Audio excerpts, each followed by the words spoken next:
Isang mapagpalang gabi po sa ating lahat mga kaibigan at mga kapatid. Kumusta po kayong lahat? At welcome na naman sa ating pong programa sa Ang Huling Trumpeta.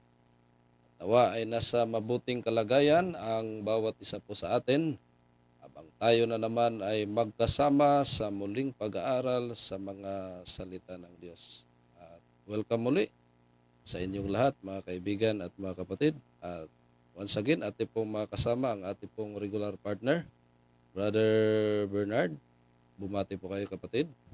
Maraming salamat po at magandang gabi din po muli sa ating mga kapatid na sumusubaybay at sa mga non-Adventist din po. Magandang gabi din po at narito po uli ang huling trumpeta upang magpatuloy po sa pag-aaral sa gabi pong ito. At antabay po tayo sa ating paksa na pag-aaralan po sa gabing ito. Muli, magandang gabi po at nawa po ang pagpapala po ng Diyos ang sumaatin po sa bawat isa.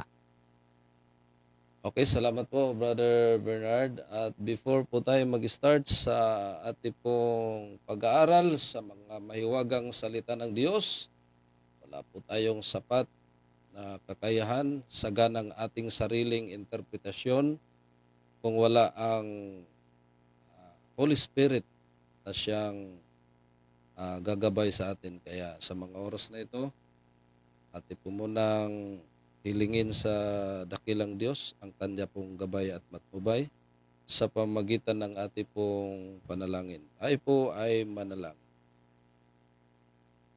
Dakila at mapagpala, Ama namin na nasa mga langit ka, sambahin ang iyong kadakilaan, masunod ang iyong kalooban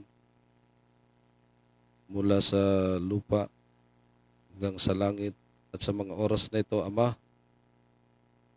narito po muli kami, ang inyong pong mga abang lingkod upang patuloy na pag-aaralan ang inyong pong mga mahiwagang salita.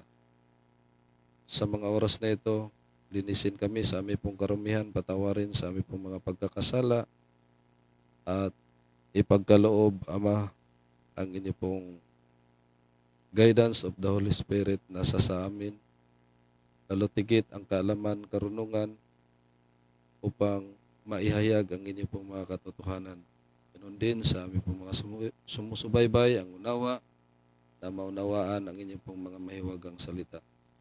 At sa mga oras na ito, salamat sa inyong pong gabay at patnubay na patuloy niyo pong ipinagkaloob sa amin upang magawa po namin sa gabing ito na patuloy na isi-share ang inyong pong mga mahiwagang salita. At sa inyo lamang ang kapurihan, kadakilaan, ang lahat ng ito ay aming hiniling at pinasalamatan sa pangalan lamang ni Jesucristo na aming personal at tagapagligtas. Amen. Amen. Alright. At welcome kayong lahat mga kaibigan at mga kapatid sa ating pong programa sa gabing ito. Ating pong batiin ang ating pong mga sumusubaybay, Luzon, Visayas at Mindanao, kahit pa man ang ating pong mga kapatid at mga kaibigan na nasa ibayong dagat. Wala tayong ibang kahilingan lagi sa Panginoon. Bigyan tayo ng magandang kalusugan upang magawa po natin ang ating pong mga gawain araw-araw.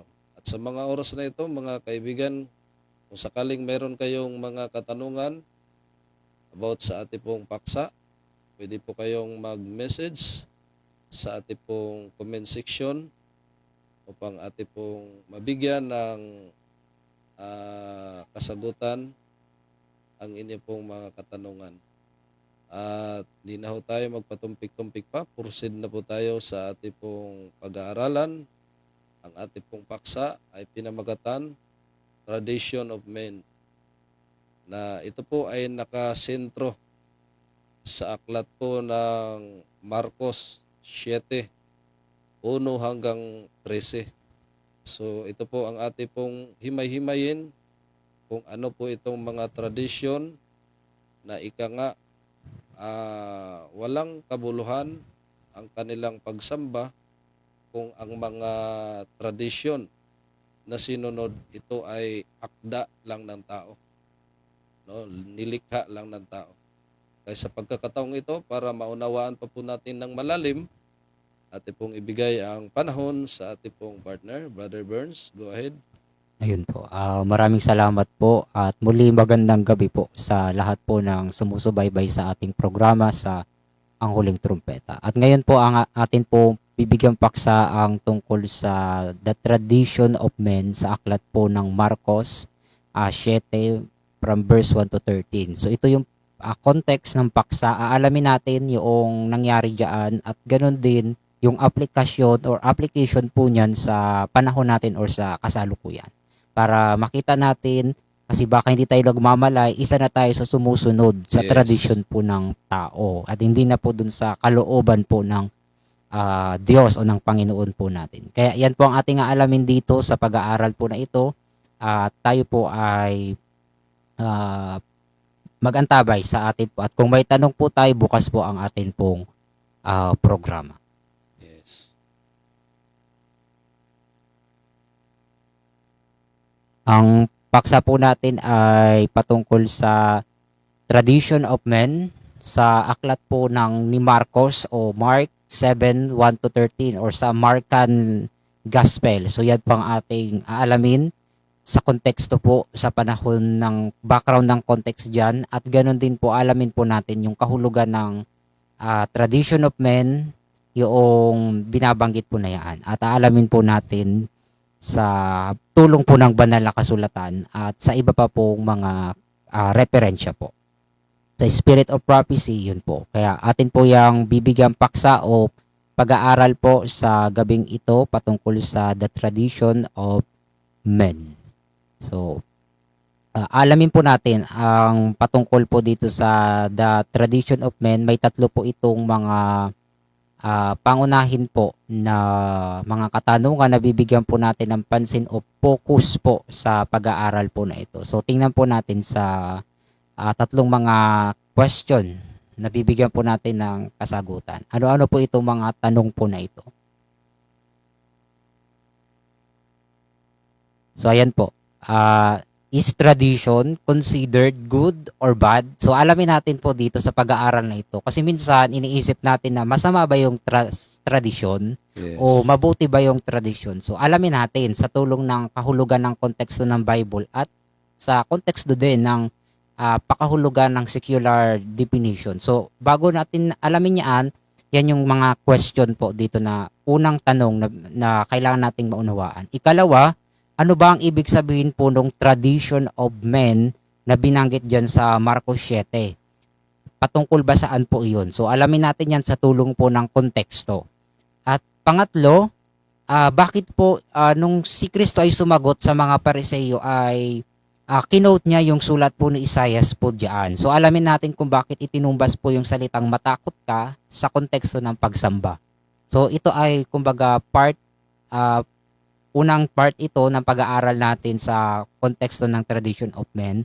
At maaaring masundan pa po ito sapagkat tatalakayin din natin ang patungkol sa dalawang uri ng worship, yung true worship at yung vain worship. Pero dito focus muna po tayo sa ano ba yung tradition at yung tradition of men.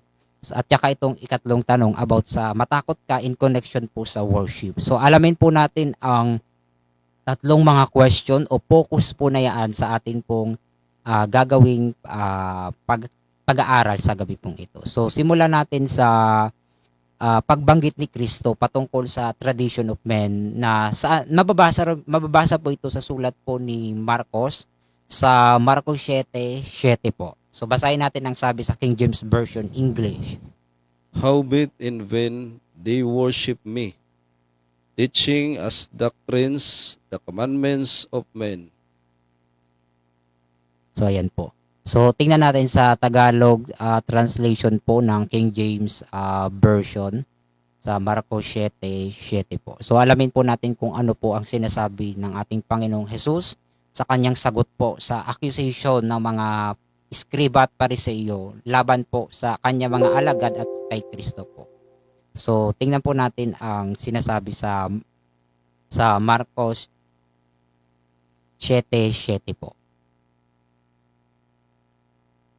Datapwat walang kabuluhan ang pagsamba nila sa akin na nagtuturo ng kanilang pinakaaral ng mga utos ng mga tao. Ayan po. So malinaw po sa binanggit po ano po patungkol po sa binabanggit po diyan na mga utos po ng mga tao. Wala daw pong kabuluhan ang pagsamba sa Panginoon po kung ang mga tao po ito ay nagtuturo po ng kanilang pinakaaral po na saan po nakabatay. Sabi po riyan sa mga pinakaaral ng mga utos ng mga tao po. So, Yes. napakalinaw po ano po, yun daw po ay walang kabuluhan or yun yung vain worship na tinatawag. So, bago natin talakayin ang konteksto na yan, so binabasa mo natin yung mga teksto o prop text kung saan nabanggit yung about sa tradition of men. So, balikan natin yung binabanggit kanina sa Marcos 7, 7 sa English version. At tingnan pa natin sa next verse, sa verse 8. Tingnan po natin ang sinasabi. For the reason is, laying aside the commandment of God, you hold the tradition of men, the washing of pitchers and cups, and many other such things you do. So, ayun po. Ang sabi po sa English version ng King James. So, tingnan natin sa Tagalog translation po sa verse 8.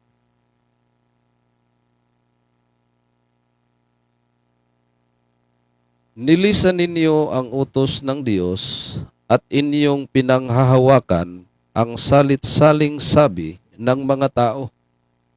So, ayan po. Binanggit po diyan yung salit-saling sabi po ng mga tao. So, yan po yung tradition sa English po. Yes. Ano po? Yan po ang binatawag na salit-saling sabi. So, from the word salit-saling sabi, nagpapasalin-salin po. Yun po ang tinatawag na tradition sa English po kung atin pong titingnan.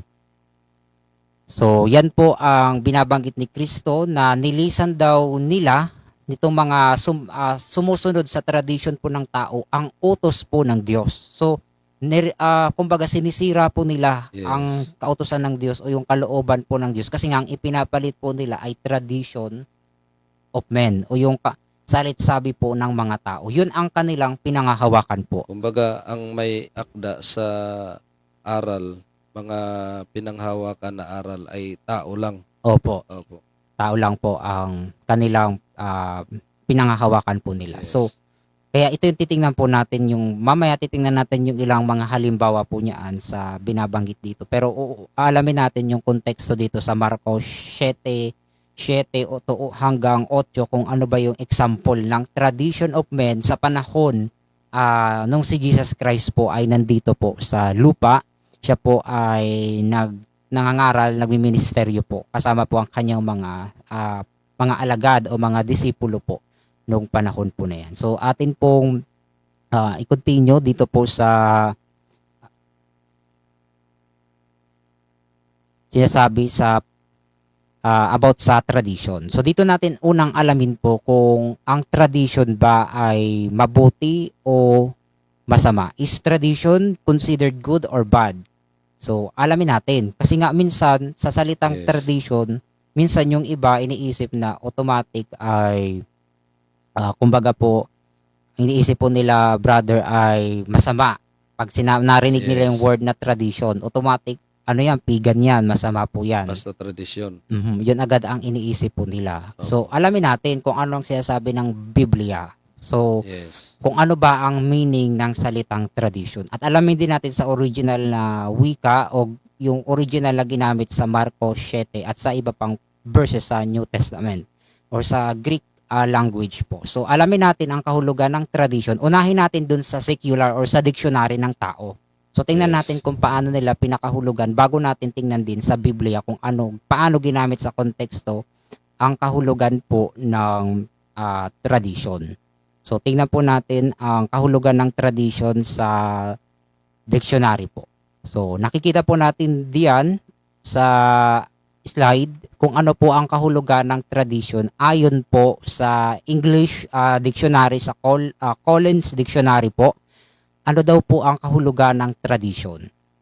Ayon po riyan. Ayan. Sabi po dito, the tradition, ang kahulugan po niya, the handing down from generation to generation. Ibig sabihin po, salin po na mula po sa kanilang henerasyon hanggang sa sumunod po na henerasyon. At ano po yung isinasalin-salin nila? Yung hindi po nagbabago or same lang po na costume. O ibig sabihin, kaugalian. Yes. Sabi pa dito, paniniwala at marami pang iba. Halimbawa po ay naisasalin nila sa pamagitan po ng word of the mouth o bibig. O ibig sabihin po sa pamagitan ng oral tradition o kaya po ay written tradition. So, yan po ang kahulugan po ng tradition ayon po sa English dictionary. Ganun po ipakahulugan ang salita pong tradition sa English. At titingnan din po natin sa Biblia kung ano po ang kahulugan ng tradition at paano siya ginamit sa context. At titingnan natin kung mabuti o masama ba.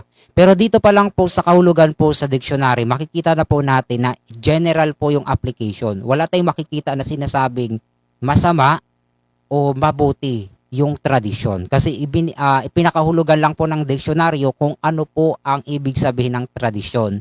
Ang tradisyon po ay ang pagsasalin-salin po sa bawat henerasyon ng kanila pong mga kaugalian, paniniwala na paulit-ulit po nilang ginagawa sa bawat generation. Yun po ang ibig sabihin po ng tradisyon. Halimbawa po ng tradisyon,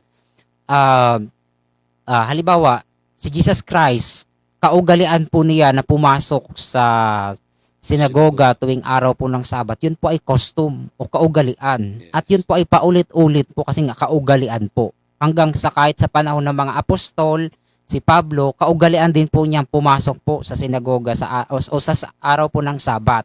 So yun po ay isang uri po ng kaugalian na nagpapasalin-salin at hanggang ngayon po, pinapagpatuloy po natin yung pangingili ng Sabat. So yun po ay isang halimbawa po ng kaugalian.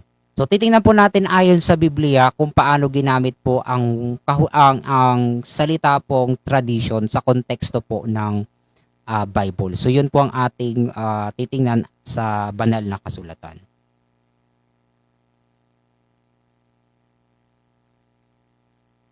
Ayan po.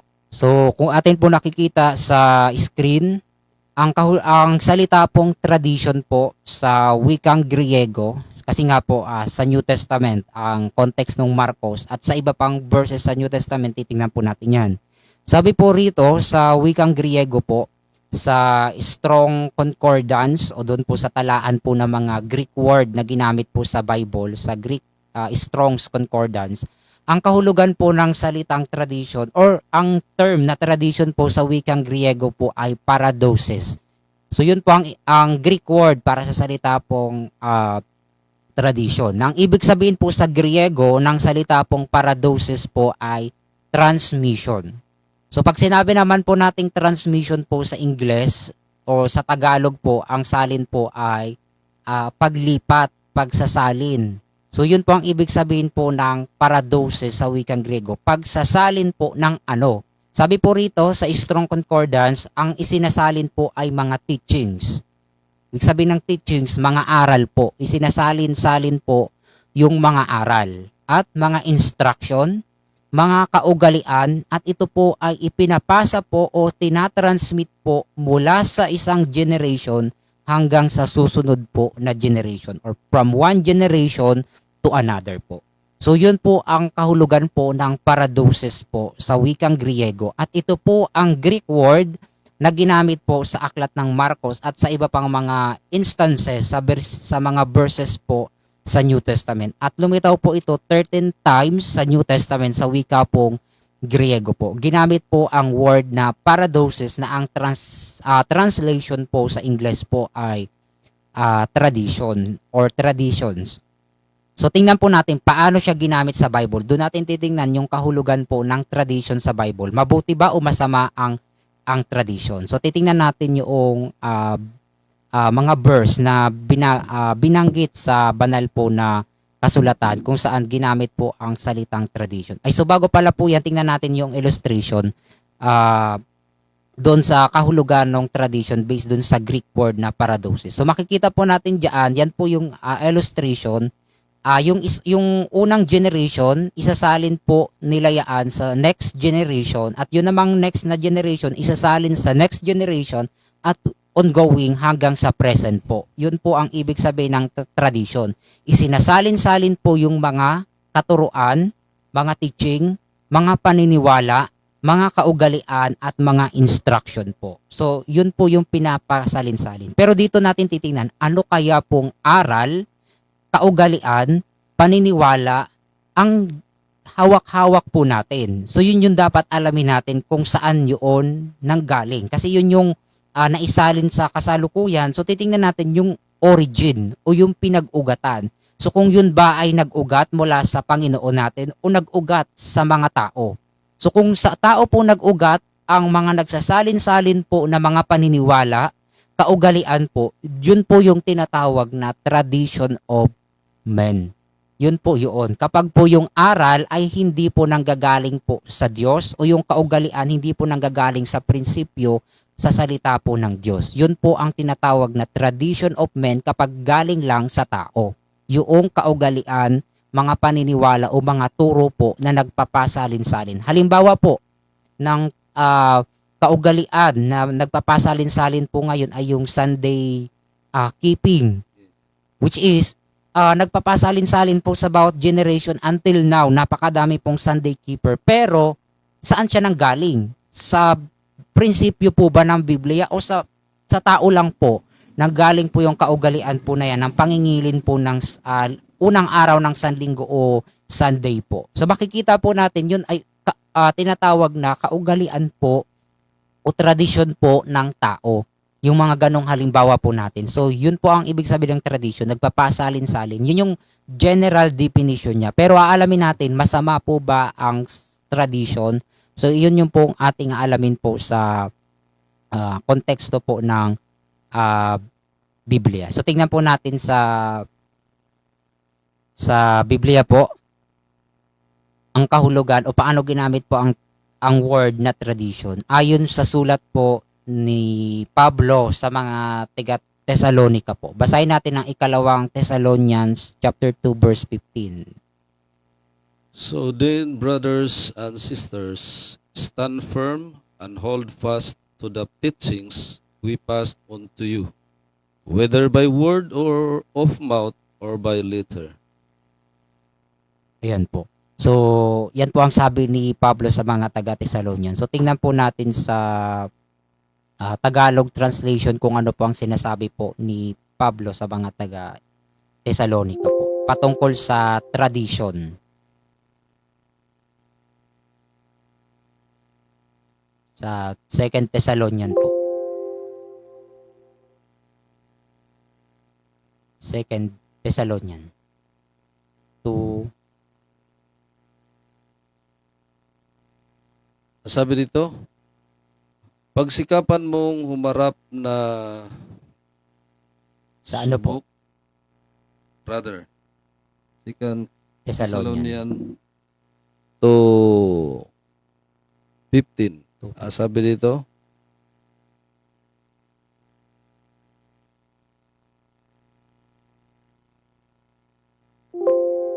kaya nga mga kapatid, kayo'y magpakatibay at inyong panghawakan ang mga aral na sa inyo'y itinuro, maging sa pamamagitan ng salita o ng aming sulat. Ayan po. So makikita po natin dyan yung salita pong mga, yung sabi dyan, mga aral na sa inyo itinuro maging sa Yes. pamamagitan ng salita o aming sulat. So makikita po natin nandyan po yung salita pong tradition or teaching sa English po. Sa Greek po ang nakalagay po dyan, paradosis o yung ginagamit na sa translation ay tradition. So sa NIV version po yung nandyan sa slide, ang pagkakasalin po ay teaching. So, tingnan po natin sa King James Version. Sa English po, yung pagkakasali ng 2 Thessalonian. So, ayan po. Basahin natin sa King James Version. Therefore, brethren, stand fast and hold the traditions which you were taught, whether by word or our epistle. So malinaw po ang sinasabi po ni Pablo sa mga taga Thessalonica. Meron pong kaugalian or tradition po na sa translation dito sa NIV ay mga aral or teaching, or sa King James po ay tradition ng pagkakasulat. Kasi sa Greek po, ang nakalagay po ay paradosis, na ibig sabihin po ay tradition. So yun po yung sabi diyan po ay kailangan pong i-pass on o ilipat, ituro po, isalin po sa kanila po sa pamamagitan daw po ng salita o ng sulat man. So ibig sabihin po, yung aral na tinuturo po ni Pablo sa mga taga Thessalonica po, pinapaalala ni Pablo po sa konteksto po diyan na yung aral po na ibinigay po sa kanila ni Pablo ay kailangan din po nila yung ituro po sa iba. Sa pamamagitan din po sa pamamagitan ng salita o kaya po ng sulat po. At kailangan nilang i-pass on, or sabi diyan ay which you were taught, sabi po diyan sa pagkakasalin po sa sa King James version po. So yun po ang tradisyon ayon po diyan sa 2 Thessalonians. So mabuti naman po yung salitang pagkakagamit po ng tradition po. Ibig sabihin, meron pong mabuting tradisyon. Halimbawa, yung mga aral po na nanggagaling sa Biblia o mga teaching po, kailangan po yung maipass on o maisalin po sa next generation po. At pag naisalin po yun, at sa susunod na generation pa, ang tawag na po doon tradition, yung nagsasalin-salin po. Kaya sa King James Version, ang pagkakasalin po ay tradition instead na teaching sa translation ng NIV. Kasi sa Greek po, ang nakalagay po ay paradosis. So, ito po yung illustration ng binabanggit po ni Pablo doon po sa mga taga 2 Thessalonian po. Kung titingnan po natin diyan sa sulat po ni Paul sa illustration, mula po sa kay Pablo, isinalin po niya yung aral sa mga taga Thessalonica. At ngayon naman po, ang mga taga Thessalonica naman po ang magsasalin po nung aral po na yan sa mga tao pong makakarinig po ng aral sa pamagitan man ng bibig o kaya po ng sulat po o ng epistle o ng letter, sabi po ni Pablo. So kailangan pong maisalin-salin po. Kaya ginamit ni Pablo yung Greek word po na paradosis sa kanyang writings po, na ibig sabihin po ay tradition or teaching, at yun po ay kailangan po nilang panghawakan daw po ng maigi, stand firm or hold pa, sabi po diyan. At kailangan pong maipass on, or sabi diyan, pass on to you, maipasa po sa kanila. Or sa other word, transmission. Yun yung direct na kahulugan ng paradosis sa wikang Griego po. So, mabuti po yung tradition kung ang isinasalin po ay ang aral na nagmumula po Sa Diyos. sa Diyos. Yes. Mabuting tradition po yun o kaugalian na dapat maisalin po. Yun po ang tinatawag na good tradition na dapat nating isinasagawa at until now, hawak-hawak natin at dapat nating maisalin sa sunod na generation kung lalawig Yes. pa man po ang panahon po sa huling araw po na ito. So yun po ang ibig sabihin po ng tradition sa pagkakagamit po ng Bible. Kaya huwag tayong matakot dun sa term po na tradition. Hindi po agad automatic na narinig natin yung term na tradition ay pagan. Yun agad po ang papasok po sa atin na ito po ay isang pagano pag sinabing tradition. So titingnan po natin dito saan nagmumula yung mga aral, mga katuruan, o mga paniniwala po na ipinasasalin-salin po. Kung hindi po yung nagmumula sa Bible, ay talagang pagan po yun kasi Yes. foreign po sa Bible o labas po sa Biblia. Pero kung nanggagaling po sa Biblia, kay Kristo, sa Diyos po natin, at yun po ang mabuting dapat nating maisalin-salin po, na kaugalian po. Katulad ng pagsasabat nating pangingilin, na paulit-ulit nating naisalin sa generation. At naisalin nila sa panahon po natin sa generation na ito, na meron pa rin nagko-continue po ng pagsunod sa kautusan ng Diyos, at isa na po yung pangingilin po ng Sabat. Yun po ay isang example ng custom o kaugalian or tradition po na naipapasalin-salin po sa bawat generation po. So tingnan pa natin yung other verse ng Bible kung paano po ginamit ang word na tradition in a good term or sa mabuting konteksto or good sense. So tingnan po natin.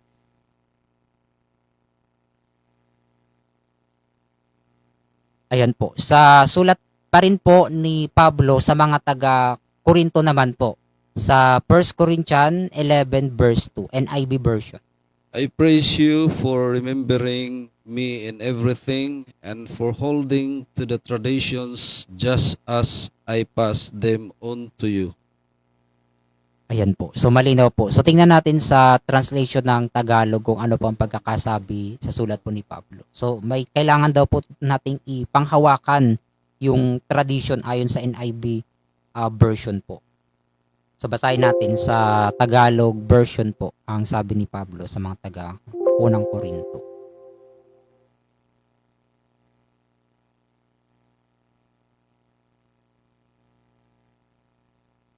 Sa 1 Corinthians 11. Kayo'y aking pinupuri nga na sa lahat ng mga bagay ay naaalaala ninyo ako at iniingatan ninyong matibay ang mga turo na gaya ng ibinigay ko sa inyo. Ayan po. Sa pagkakasalin po ng Tagalog, mga turo. Sa English Yes. po ay tradition. Kasi sa Greek po, ang nakalagay po dyan, paradoses.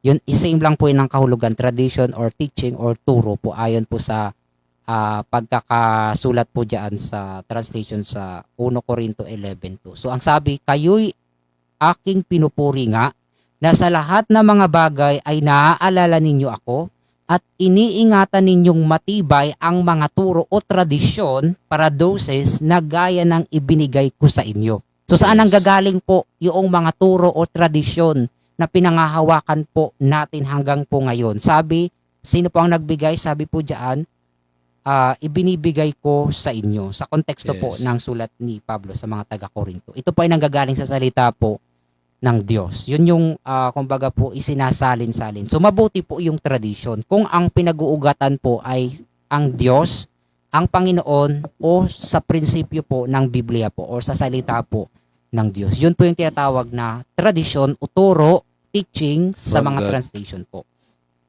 Yes. Yes po. So tingnan po natin sa other verse po ng Bible. Ay, ito pala po. Bago natin tingnan yung isa pa na sinasabi rin po. So, kung sasummarize natin yung context ng sinasabi po ni Pablo dito sa mga taga-Korinto. Sabi po niya, in 1 Corinthians 11:2 po, ina-address po ni Pablo yung iba-ibang issue. Kasi ang context po nung sinabi ni Pablo sa mga taga-Korinto po, yung kanyang concern at issue po sa church po sa Corinthian or sa Korinto po. Particularly po, sabi dito ni Pablo, ay yung mga turo or tradition or teaching po or paradosis sa wikang Griego po ay kailangan daw po nilang panghawakang maigi or iingatan po nilang matibay, hold fast, or kailangan po nilang talagang hindi po pwede bitawan Yes. yung katotohanan po na yan. At yan po ay dapat nilang panghawakan ng mga taga-Korinto at maisali nila sa susunod po na mga iglesias na makakarinig po ng mga aral na nanggaling sa Korinto, na galing naman kay Pablo, na galing naman po sa ating Panginoon. So makikita po natin nagpapasalin-salin yung mga turo, aral, so tradition po yun or paradosis po sa wikang Griego po. At yan yung sinasabi ni Pablo sa mga taga-Korinto. So mabuti po yung tradition na tinutukoy dito ni Pablo sa kanyang writings at yung pagkakagamit niya ng term po na paradosis or tradition or turo sa pagkakasalin sa Tagalog.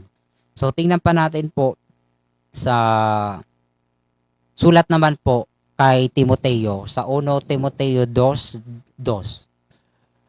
And the things you have heard me say in the presence of many witnesses, entrust to reliable people who will also be qualified to teach others. Ayan po.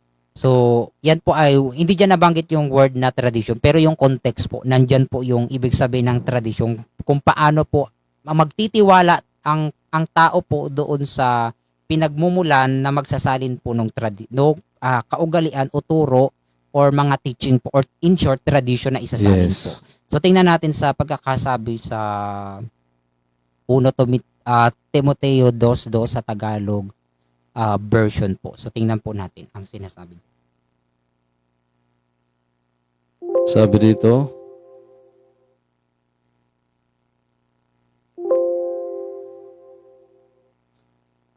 ang mga hari at ang lahat ng nangasa mataas na kalagayan upang kayo'y mga buhay na tahimik at payapa sa buong kabanalan at kahusayan.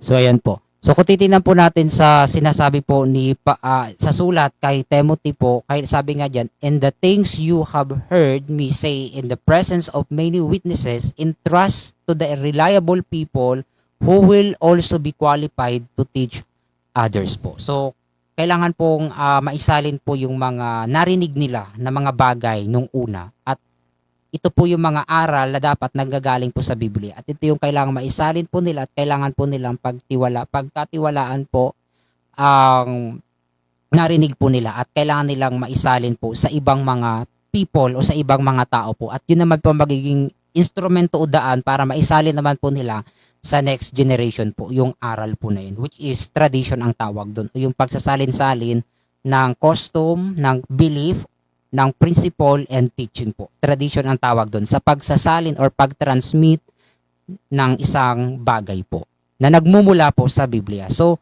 kung titingnan po natin dito sa definition po ng tradition, paano siya ginamit sa Bible in a positive sense po or in a good sense po, makikita natin in summary po, the good tradition, a good tradition, masasabi po nating mabuti yung tradition kung ito daw po ay naka-align saan daw po sa biblical principle or dun Yes. sa word of God or sa Diyos at sa Panginoon po natin naka-align. Pero kung hindi naka-align, ibang tradition po yun. Hindi Yes. yun tradition na nagmumula po sa Diyos. Sa Diyos. Baka tradition yun ng tao kasi dalawa lang naman yun.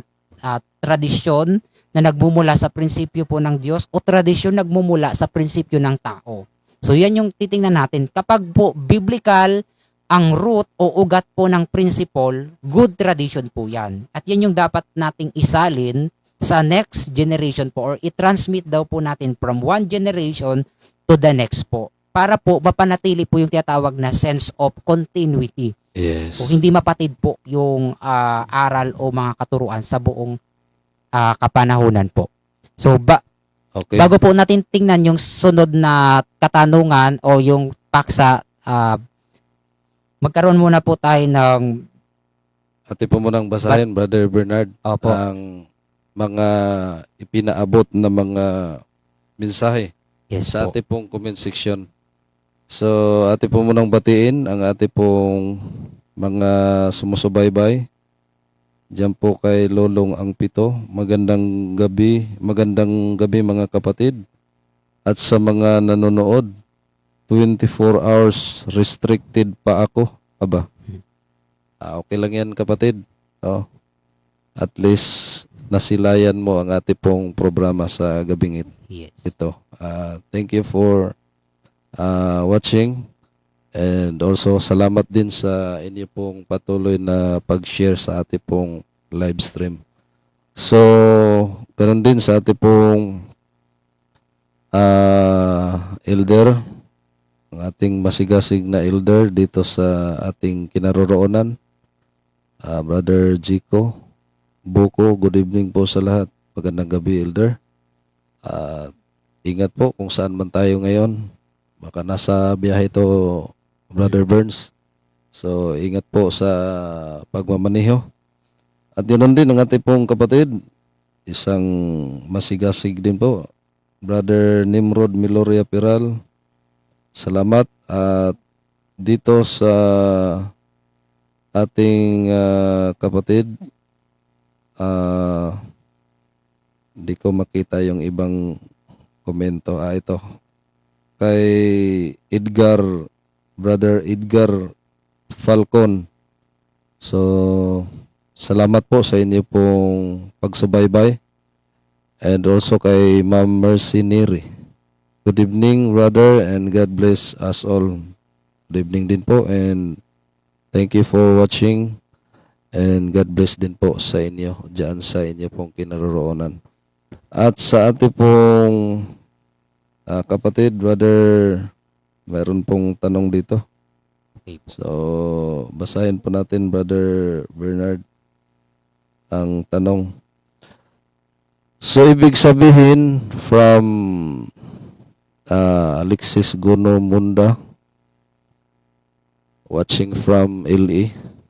At binabati po natin ang ating po palang mga kapatiran dyan sa may Matalom, Southern Leyte. Po. Magandang gabi po. Opo, especially na kay Nanay Babing Munda at Katay Hermohinis Munda. At kay Mama Iljen, sa lahat ng sumusubaybay diyan po sa Southern Leyte sa may Matalom area. Ganon din sa Hong Kong kay Papa Renato Munda diyan sa Hong Kong. So ingat lagi sa ating pong mga ginagawa.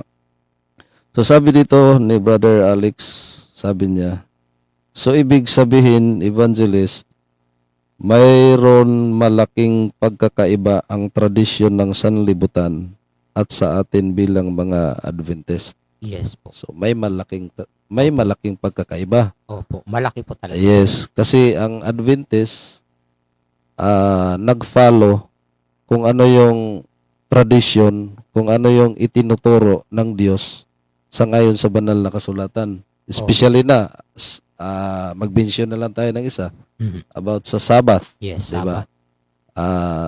Yun po ay from God kasi mismo ang Diyos ay siya ang unang kumbaga nagpahinga, nangilin, pinapaging banal. Then unlike sa tradisyon na sinusunod ng sanlibutan, ang sinusunod po na tradisyon, especially sa pagsamba, ay yung Sunday. Sunday. Tradisyon ng tao po yun. Yes. Yun yung pinagkaiba natin. Malaki Yes. po talaga ang difference ng Opo. tradisyon na o kaugali ang sinusunod po nating mga Adventista. Opo. So, kumbaga, ang sinusunod natin yung good tradition kasi Yes. nakabatay siya sa biblical principle. Example, yung Sabbath. So, Opo. napakarami pa po niyan. Pero Yeah. hindi po lahat po ng nag-aangking Adventista nasunod po nila Yan. ang turo or teaching or tradition na kailangan ng isa Diyos. o ibinigay na dapat panatilihin po natin sa generation po Yes. na ito. Kaya titingnan natin ano-ano yung mga tradition na yan na na-adapt din po nila, na sinusunod na po nila.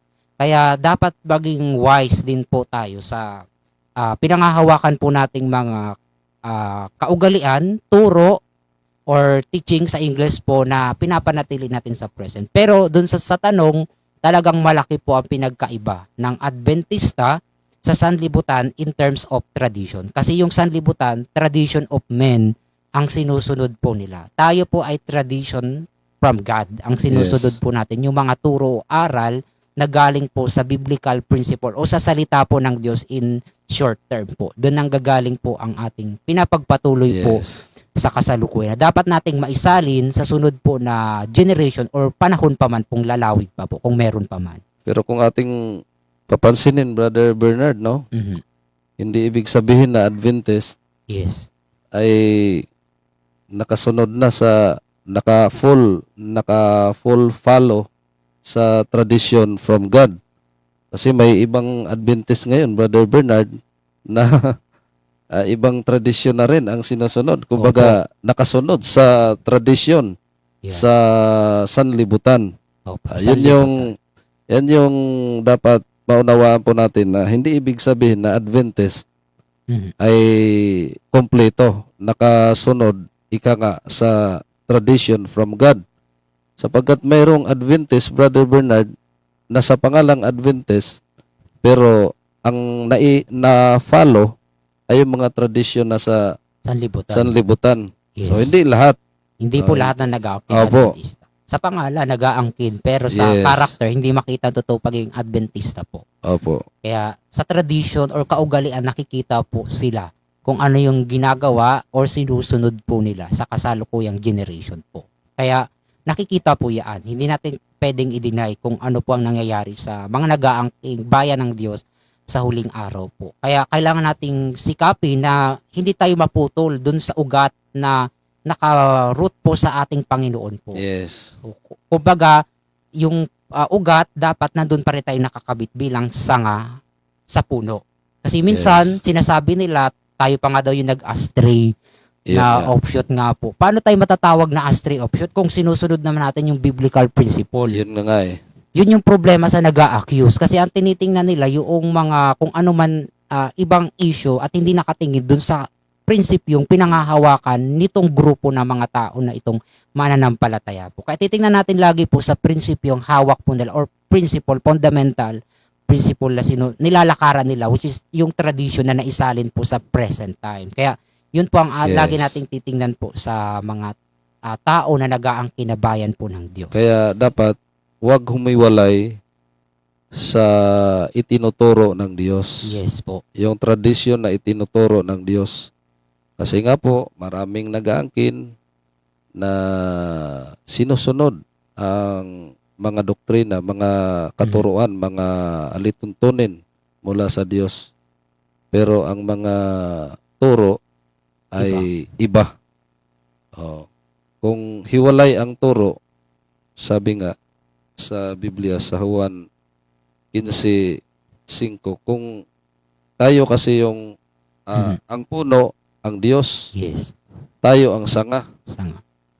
Kapag hiwalay tayo doon sa puno, abay, hindi tayo mamumunga. Opo. Opo, no. So, yun po mga kapatid na malaking kaibahan talaga. So, dito, from our elder, Brother Jico, dapat lang po maipagpatuloy ang tradisyon na itinuro ng Diyos at itigil ang tradisyon na ang tao lamang po ang nagpasimula. Oh, yes. Yes po, totoo po yan. Totoo po yun, no? Itigil ang mga tradisyon na ang nagtuturo or ang pinagmulan ay mula sa tao. Kumbaga, ang may akda or ang nagpanday, ika nga, sa mga katuruan, mga itinuturo ay tao Tao lang. lamang. Oh, para hindi magiging walang kabuluhan. Yes. Sayang naman, Brother Bernard, Mhm. di ba, na kumbaga, nagsasamba, no, nagsasakripisyo, pero wala palang kabuluhan Opo. ang mga sakripisyong ginagawa. Yeah. Yun yung sinasabi sa Marcos 7:7, Mhm. na walang kabuluhan ang pagsamba nila sa akin sapagkat ang pinakaaral ay mula sa tao. Mhm. So, salamat po, Elder, sa inyo pong ipinaabot na mensahe. Maraming salamat sa kasipagan sa pagbahagi ng mga katotohanan, purihin ng Diyos. So, salamat sa Diyos na nagawa po nating may pagpapatuloy na ibahagi ang mga katotohanan, mga salita ng Diyos. So, go ahead, Brother Bernard. Proceed na po tayo sa ating pong May isa pa pong tanong yata. presentation. Meron pa. Tanong lang po mga evangelist, ano-ano po ang mga pagan tradisyon na sinusunod po ng SDA under General Conference? So, siguro, marami kasi to, Brother Bernard. Siguro mabigyan natin to ng topic. Ano po? Ang tinatanong niya, ano-ano? Ang mga, pag sinabing mga, Pagan. marami, Mga, no? marami daw. Mga pagan tradition na sinusunod po ng SDA under the General Conference. Opo. Isa na nga po dyan po yung doctrine o turo o aral po Trinity. ng Trinity. Yes. Kasi sa Nicaea at sa Constantinople lang naman na-develop ng tao po yung creed po na yan.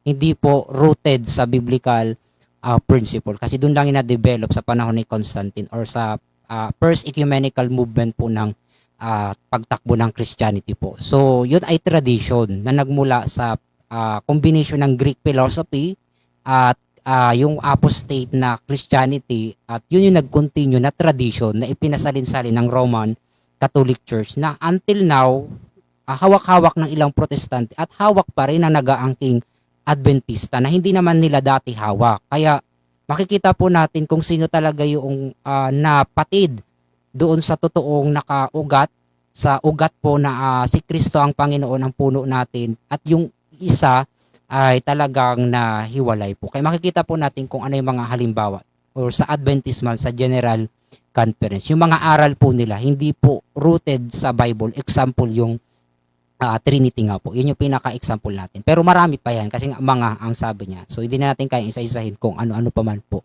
Siguro Yung mga sa example. susunod na pag-aaral, magbigay tayo ng iilang mga pagan practices, Yes, mga practices, Opo. kaugalian po. kaugalian na nasa kabilang grupo na nag-aangkin din na bayan ng Diyos. Mhm. Ano po, na hindi na malayan na unti-unti nang naipasok ang mga pagan practices. Ano po? So, siguro itutuloy po muna natin, Brother Bernard, ang ating pong pag-aaral sa Yes gabing ito. So, go ahead po. So, kung atin pong titingnan, dinefine muna natin ayon sa Bible, ano ba yung tradition? Paano siya ginamit po sa konteksto? At nakita naman po natin na merong good tradition. Kapag po ito ay nakaugat sa katuruan po na nagmumula po sa ating Diyos at sa Panginoon pong sa Jesucristo po natin. So, makikita po natin yun ay good tradition.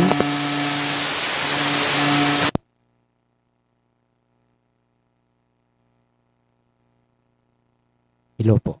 Ayan po. So makikita po natin na yun po ay good tradition kapag po naka-align po siya sa biblical principle.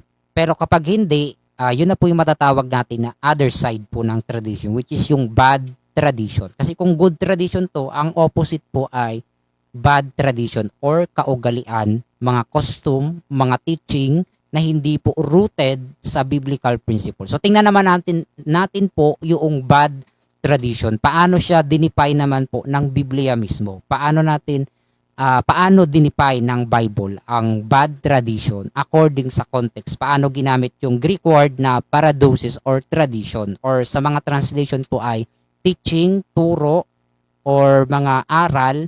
So yun po ang ating titingnan po sa ating pong pag-aaralan sa gabi pong ito o pinag-aaralan po. So ayon po sa Colossus 2:8, meron pong bad tradition. Bakit po? Binanggit po yan sa mga sulat po sa mga taga-Colossus po. Anong sabi po riyan? See to it that no one takes you captive through hollow and deceptive philosophy, which depends on human tradition and the elemental spiritual forces of this world rather than on Christ. Ayan po. Napakaganda po nitong verse na ito. At ito talaga yung pinaka-exact verse na nagbabanggit po about sa bad tradition. Kung ang tradition or paradosis sa wikang Grego po ay nag-uugat po nag-uugat po siya hindi po kay Kristo, ito po ay hindi po mabuting tradisyon. Tradisyon na nag-uugat po sa tao at hindi po sa Diyos. Kung atin pong titingnan sa ayon dito sa konteksto. Bakit? Saan daw po siya nag-uugat? Kung ating titingnan po, hindi po kay Kristo. Sapagkat po, ang pinag-uugatan po nito ay sabi dito, mga deceptive na mga filosofiya. Anong sabi po riyan sa Tagalog translation? Kayo'y magsipag-ingat, baka sa inyo'y may bumihag sa pamamagitan ng kanyang filosofiya at walang kabuluhang pagdaraya ayon sa salit-saling sabi ng mga tao, ayon sa mga pasimulang aral ng sanlibutan at di ayon kay Kristo. Ayan, napakalinaw po ng binanggit po sa Colossus. Ano po, na saan po nag-uugat yung mga salit-saling sabi po na ito or tradition? Ayon po sa mga pasimulang aral ng sanlibutan. So aral po ng sanlibutan, ito pong isang uri po ng tradisyon na hindi nag-uugat po kay Kristo. At ito yung bad tradition na matatawag po kasi hindi po nag-uugat doon sa Panginoon o sa Diyos po natin. At hindi lang po mga tradisyon kasi kasama na po ang mga filosofiya po dito. So hindi lahat po ng filosofiya ay masama. Yes. Kasi yung Bible is meron din filosofiya ang Bible or philosophy. Yes. Pero po itong filosofiya na naggagaling po sa sanlibutan, kasama na po yung mga salit-sabi or tradition po ng tao, tradition of men, na ang pinagugatan po ang sanlibutan, ito po yung uri ng tradisyon na hindi dapat natin panghawakan at maisalin sa sunod na generasyon kasi nga hindi ayon sa Diyos. Ayon po dyan sa konteksto ng mga taga-Kolosas. At yan po ang example o kahulugan po ng bad tradition ayon sa Biblia. So meron pong masamang tradition at mabuting tradition. Ang masama galing sa sanlibutan, ang Yes. mabuti galing po sa kay Diyos. Kristo o sa Diyos po natin. So malinaw po dyan sa definasyon sa mga taga-Kolosas, merong bad tradition na tinatawag. So tingnan pa natin po sa Mateo 15 sa verse 3 and 6. Jesus replied, "And why do you break the command of God for the sake of your tradition? Thus you nullify the word of God for the sake of your tradition." Ayan po. Rhetorical yung question po ni Jesus Christ. So mapapansin po natin na bakit kanila pong sinisira o winawasak po ang kautusan po ng Diyos dahil lang sa kanilang mga salit-saling sabi o tradition po. So yun pala po ang effect kapag ang susundin po natin ay tradition po ng tao at hindi yung nanggagaling sa Diyos. Alin po ang nasisira? Yung kautusan po ng Diyos. Yun yung opposite effect po kapag po ang isinalba po nila ay yung kanilang tradisyon na nagmumula po sa kanila o sa tao po. Yan yung ang konteksto nito sa mga Pariseo. Itong nasa Mateo 15, 3 and 6. So basahin po natin sa Tagalog translation po ng Mateo 15 verse 3.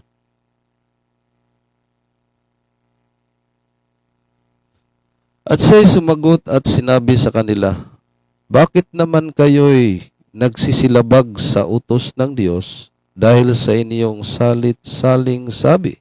Ayan po. Malinaw po. Yun po ang effect kapag po dun sila ang itinaas po nila or ang patuloy po nila ay ang tradition or salit-sabi po, which is yung bad tradition ang tinutukoy sa context po. Ang effect po nun, nasisira po o nalalabag po nila ang utos po ng Diyos. So tingnan pa natin sa verse 6. "Ay hindi niya igagalang ang kaniyang ama at niwala ninyong kabuluhan ang salita ng Diyos dahil sa inyong salit-saling sabi." Ayan po. Isa po sa malalabag po na utos sa kautusan ay yung paggalang po sa mga magulang. Kasi saan ba galing yung turo? Yes. Kaugalian na hawak natin sa ngayon? Sa mga magulang po natin. Sa mga ninuno po natin. At ang pinakamagulang po natin, ang ating pong Diyos, ang Ama. So, yun po yung hindi nagagalang dahil po sa salit-sabi po na hindi po nagmumula sa Kanya. Dahil ang ipinapalit po natin ay ang salit-sabi o tradisyon na nagmumula po sa tao or galing sa atin. Okay po. So, ate po munang titignan, Brother Bernard, at may mga komento na ipaabot dito sa ate pong Yes po. comment section. Sabi dito ni Sir Sunny Escoril, "Thank you for watching, sir. Tama, kung anong mga aral ng Panginoon, yun ang sundin." Yes, of course. Mhm. No? Dapat talaga, kung ano yung itinuturo ng Diyos, Yun po. dapat yun ang sundin. Sinabi ng Diyos na ito ang dapat ninyong, kasi sinabi nga sa aklat ng Juan 12 versikulo 26, kung ano yung nilalakaran ng Diyos, basahin nga natin, Brother Sige po, Bernard, basahin po natin. dapat yun ang sundin. Ano yung mga example na itinuro ng Diyos, dapat yun ang susundin ng kanyang pong mga lingkod. Mahirap naman kung ano yung itinuro ng amo at yung follower ay iba din naman ang itinuturo. So, dapat kung anong itinuturo ng amo, Yun ang susundin. yun ang susundin. Kasi nga, suwail na anak o suwail na tao ang hindi susunod sa itinuturo ng kanyang amo. Mhm. O, anong sabi dito? Sa Juan 12, versikulo 26, na ang ating Panginoon ay nagbigay ng mga example na dapat sundin ng mga sumusunod ni Kristo. Ang sabi dito, hindi yung tradisyon ng tao. Ang sabi dito, kung ang sino mang tao ay naglilingkod sa akin, sabi ng ating pong Panginoong Hesukristo, Mhm. ay sumunod sa akin o dapat sumunod sa Kanya. Yes, Di malinaw. ba? At kung saan ako naroroon, ay doon naman duroon ang lingkod ko. Kung ang sino mang tao ay maglingkod sa akin, ay siya'y pararangalan ng Ama. Yun. O kung sinusunod ang itinuturo ng ating Panginoong Hesus, siya ay pararangalan din ng kaniyang Ama na nasa langit. Di po ba? So Opo. dapat sa makatuwid, dapat sundin ng mga nag-aangking followers ni Christ kung ano ang kanyang itinuturo na dapat sundin. Di po ba? Yes. So, salamat Sir Sunny. And then kay Sister Judith Abali. Good evening. So, kumusta na po kayo dyan, Sister, sa Pilar, Sorsogon? Regards po sa ating po mga kapatiran dyan, especially na po sa inyo pong family. Sabi ni Sir Sunny, nakakalungkot nga sa ngayon kung alin ang mali, siya ang tama. Paano na ang susunod na henerasyon? Yun nga po talaga ang nakakalungkot, Sir Sunny, no? Kung alin pa yung mali, yun pa ang Pilit na tinatama. yes, pilit na tinatama, pilit na pinoproteksyonan, Mhm. pilit na dinidipinsahan. Ano? Kahit na mali ang turo. So, sad to say po, no? Mga kaibigan at mga kapatid. So, hindi dapat ganoon. Ano po? Kaya, ang ating pong ginagawa ay inilalahad po natin ang mga katotohanan. No? Huwag po nating gawing tama ang mali. No? Ang gawin natin na gagawin natin ang mali, gagawing tama. Di po ba? So yun yung nakakalungkot, no? Ang mali gagawing tama. Ang tama naman minamali, Pinamali. di ba? Yun po yung filosofiya ng tao. Yes. Yan, binabanggit ni Pablo. Kaya mag-ingat din tayo sa mga ganun po. Opo, mag-ingat po tayo. So marapat lang na always talaga tayong mag-aaral, Brother Bernard, Mhm. ano po sa mga salita ng Diyos. Yes. Yun po talaga. Para hindi kailangan. tayo madaya. Yes. By Biblia po. Opo. Para hindi madaya. Anong sinabi dyan sa aklat ng Mateo? Meron sinabi dyan, yun ang sekreto, na para hindi ho tayo madaya sa mga nagtuturo din ng mga salita ng Diyos, ay dapat para hindi tayo madaya, mag-aral din tayo. Mhm. No, aralin din po natin yung mga itinuturo. Ang sabi dito, ngunit sumagot si Jesus at sinabi sa kanila, nangagkakamali kayo sa hindi pagkaalam ng mga kasulatan ni ng kapangyarihan man ng Diyos. Para hindi tayo magkakamali, ay dapat alamin natin, aralin natin ang kasulatan, which is yung banal na kasulatan, Yes. yung salita ng Diyos, at ang kapangyarihan ng Ng Diyos. Ano po, yung mga katotohanan nagmumula sa Diyos. So salamat po, Sir Sunny, sa inyo pong mensahe. Kay Joseph GP Mahusay, everyone, thank you for watching. Evangelist, brother, pwede ba makabisita kayo dito? As per Sister Judith Abali, pwede ba daw tayo makabisita doon sa kanila, Brother Bernard?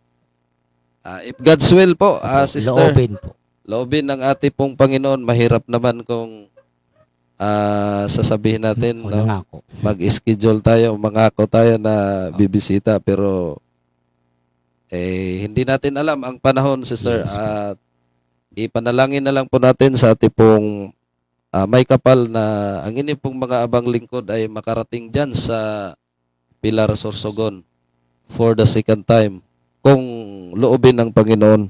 So, salamat po, Sister Judith. At ipagpatuloy po muna natin, Brother Bernard, ang ating pong paksa sa gabing ito. At sinusugan lang po natin ang ating pong mga komento para ma-recognize naman natin. Baka sabihin nila, tuloy-tuloy lang yung pagsasalita nila. Hindi man lang pinapansin yung mga mga komento, yung mga mensahe namin. So magpaabot lang po kayo ng inyo pong mga pagbati, inyo pong mga katanungan, mga karagdagan about po sa ating pong paksa sa mga oras na ito. So go ahead, Brother Bernard. So, ayun po. Malinaw po na kailangan po talaga na ang susundin po natin ay nagmumula sa ating Panginoon, sa ating tinatawag na Panginoon po na si Jesucristo o sa ating Diyos. Yun po dapat nag-uugat po ang ating mga kaugalian, paniniwala, costume, at mga turo po na dapat maisalin po natin sa next generation. Pero sa kasalukuyan nga po, ito na nga po ang huling araw na Yes. ang karamihan, ang pag-ibig ng karamihan po ay lalamig dahil po sa mga maling mga kaugalian na hindi po nag-uugat po sa Biblia. Kaya yun po ang nangyayari sa kondisyon ng sanlibutan po natin. So ayon nga po dito, merong masamang tradition or bad tradition. Kagaya po nung kaugalian na ginawa ng mga Pariseyo. Tandaan natin, Sabbath keeper pa po yun. Mga Yes. Pariseyo po nung panahon na si Kristo po ay nabuhay dito sa sanlibutan natin nung magkatawang tao.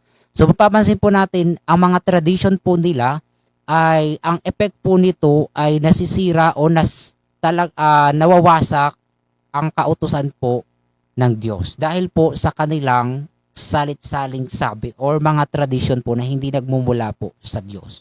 So kung titingnan po natin ang mga kaugalian po ng mga Pariseyo, alamin natin yung konteksto kung paano yung example ng kaugalian po ng mga Pariseyo dito sa Marcos 7, 7 hanggang 8 yung context po nito. So yun yung kunin nating example po ng tradition of men na kinorek o itinama po ni Jesus Christ at nilinaw po niya ayon po sa banal na kasulatan. So sabi nga dito, meron pong kung may good tradition kanina, meron pong bad tradition. At ang bad Yes. tradition po, mauunawaan po natin kung alin po ang bad tradition kung ito po ay debated. Ibig sabihin po ay malayo or tumaliwas po or nag-contradict po sa biblical principle. So, kung ang pinangahawakan na po nilang fundamental principle po ay hindi na po rooted o nag-ugat po sa Biblia, yun po ay debated from or contradicted na po sa biblical principle, which is based na po yun sa tradition of men. Isa pong halimbawa ng tradition of men sa panahon po ng mga Hudyo ay yung sistema po nila ng legalism. Pag sinabi po nating legalism, yung kautusan, para po masunod daw po nila ang kautusan, dadagdagan po nila ng Yes. another na kautusan o bakod. Ganon ang ginawa nila sa Ten Commandments. At sa Sabat na po napakahigpit. Kahit po magbuhat, bawal po sa Sabat kasi dinagdagan po nila ng additional na laws na wala namang sinasabi dun sa moral law na Yes. may ganong utos po. Yun yung legalismo na tinatawag na ginagawa ng mga Pariseo na kahit pagpitas ng uhay, bawal po yun sa Sabat. Ganon po kahigpit sa legalism. Masunod lang po nila ang Ten Commandments. Sa halip na maunawaan nila yung moral principle, nakapokus na po sila sa letter of the law, hindi dun sa spirit of the law. Yun yung example po ng tradition of men sa panahon ng mga Pariseyo po. At isa pa, yung hypocrisy po na pinapakita po nila na kung saan ipinapakita nila sa panlabas yung kabutihan pero sa panloob hindi naman po makita ang kabutihan Yes. po sa kanila. Halimbawa po yung pagdarasal nila ng nakatayo na dapat makikita nung nasa labas, outward po, para ipakita nila sila ay sumasamba. Kumbaga parang ang nangyayari, Opo. Brother Bernard, parang nagpakitang tao lang. Opo, nagpapakitang tao. Yung mga ganun pong ugali ng Yes. mga Pariseyo. Hypocrisy po ang tawag Yes. sa ganung uri ng ugali po. At binanggit yan mismo ni Kristo. Si Kristo mismo nagsabi sa mga Opo. Pariseo na sila ay mga hypocrite. So hindi po Yes. tayo nagsasabi yun. Hindi, Ang Biblia, bagaman yung term na hypocrite ay medyo po ano pong pakinggan, pero mabigat. Bible po ang nagsabi at si Kristo mismo nagsabi niyan sa harapan Yes. po ng mga Pariseo. At lahat po ng mga bad tradition na hindi po nag-uugat sa Biblia, yun po ang tinatawag na mga tradisyong ayon po sa tao na hindi dapat natin isalin or sundan o lakaran po.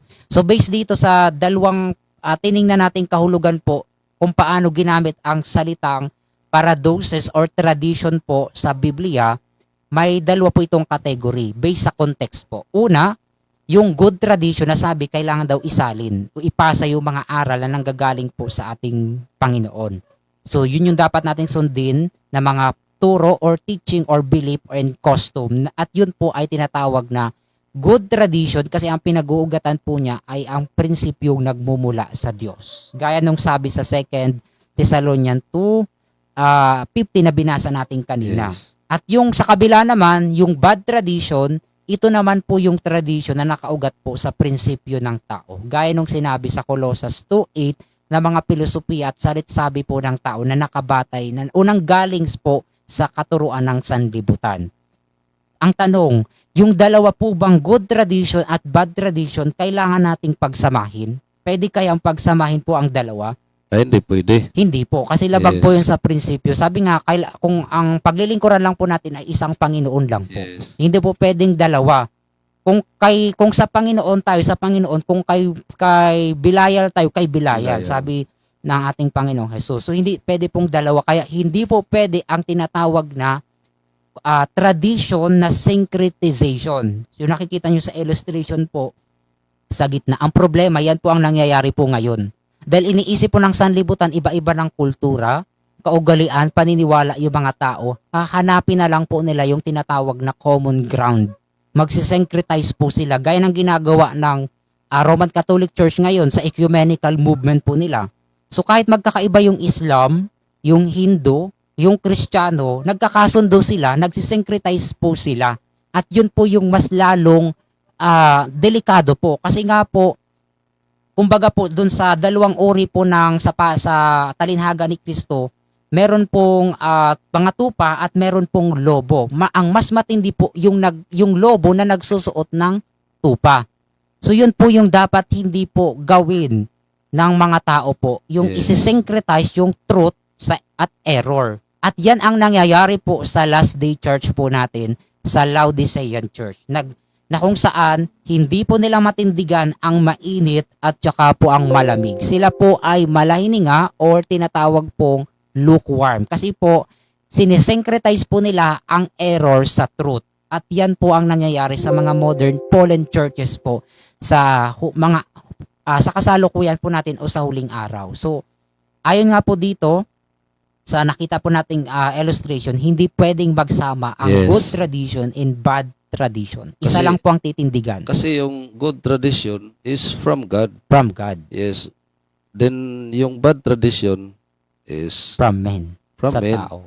Mhm. which is from the earth, Oh, sa dito sanlibutan sa lang. sanlibutan.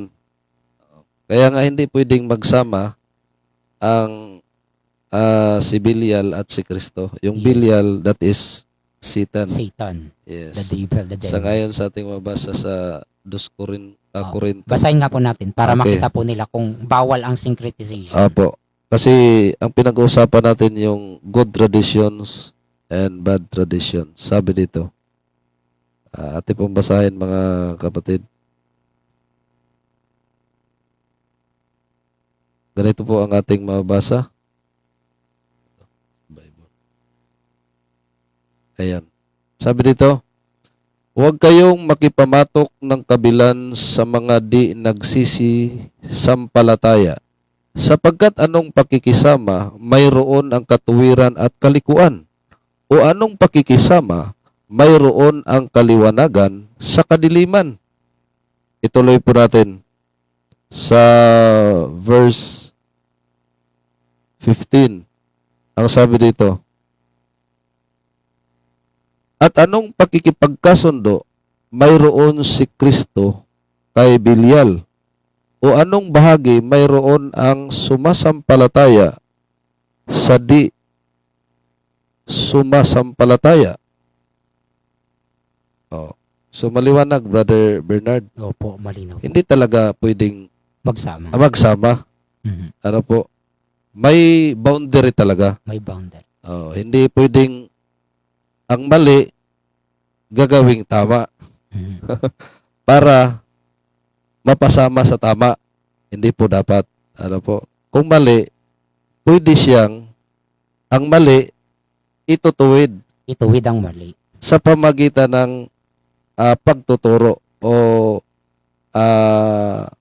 Paghahayag paghayag ng ng katotohanan. katotohanan. So, go ahead po, Brother Bernard. So, ayan po. So, nakita natin ang prinsipyo ng Bible. Hindi pwedeng magsama ang dalawang opposite po na konteksto sa logic po. Kaya, kung merong dalawang uri po ng tradisyon na good and bad, hindi sila pwedeng mag-syncretize sa isa't isa.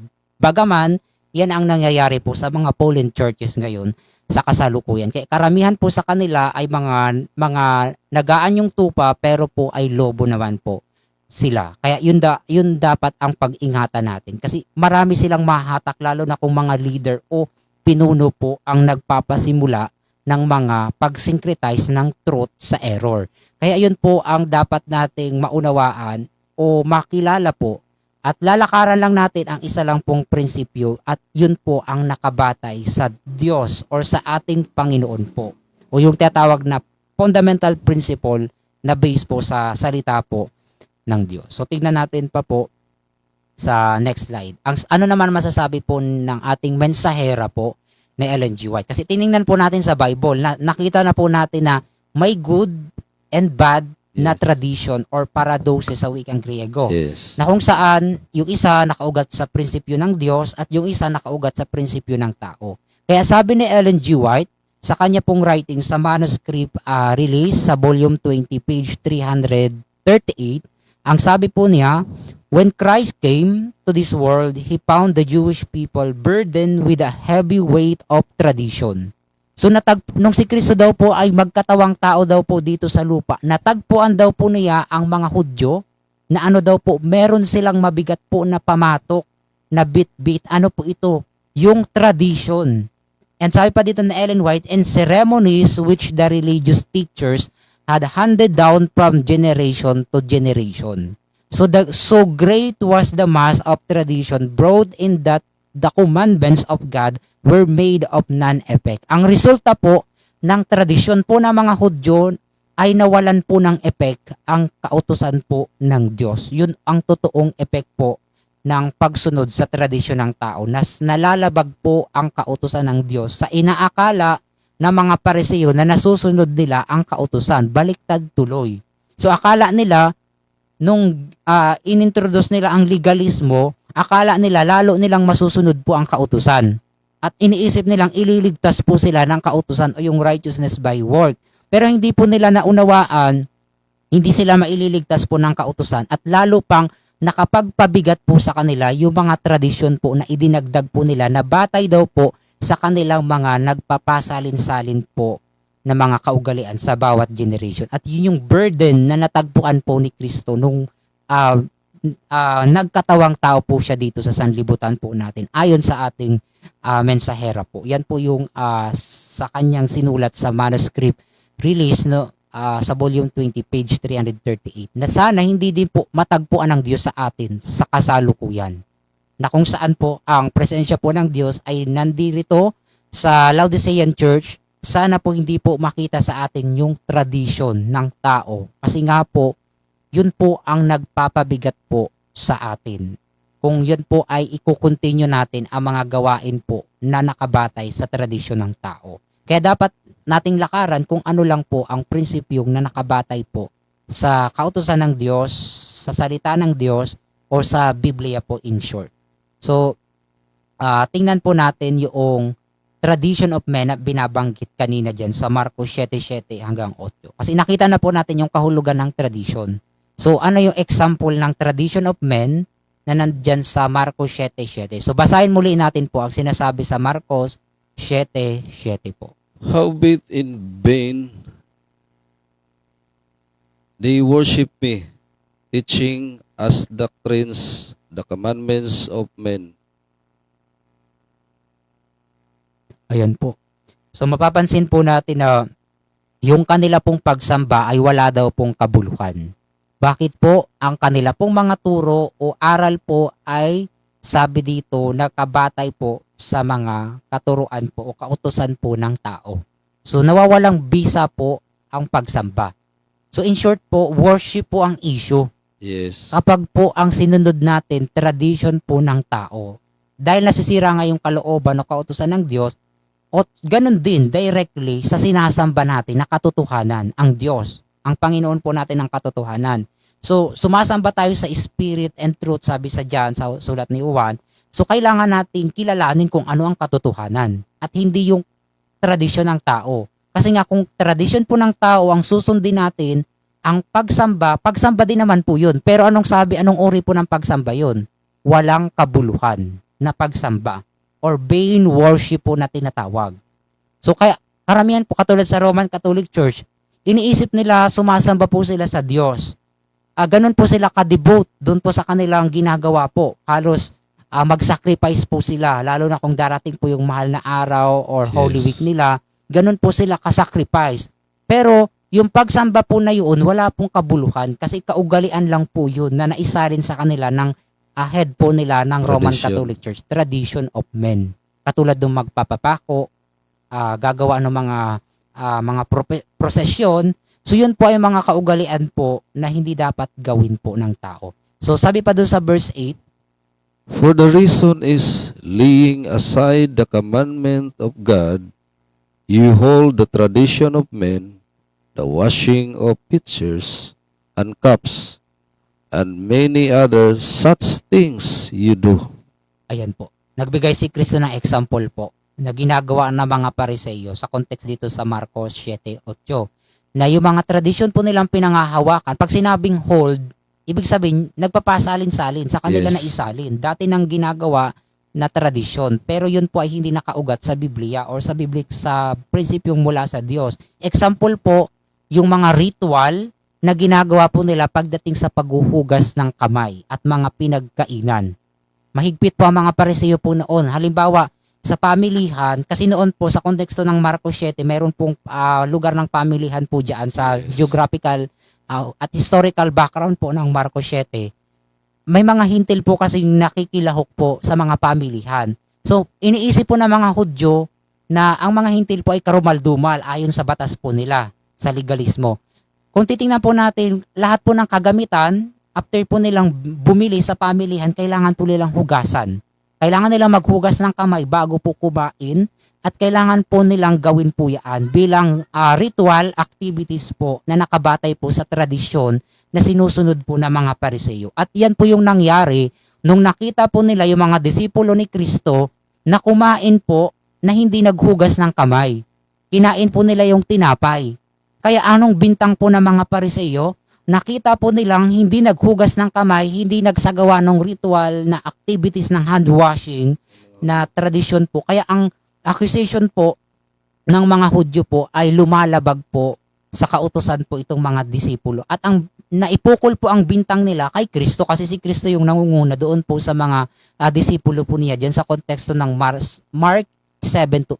Kaya nilinaw ni Kristo na hindi naman po makakahawa po yung nadumihan na pagkain doon sa tao. Yes. Kasi nga po, ang maglililis naman po nun yung tiyan. Yes. Hindi naman po yung iniisip ng mga Pariseyo na automatic pag kinain nila yung tinapay na hindi naghugas ng kamay, automatic pati ang tao marumi na.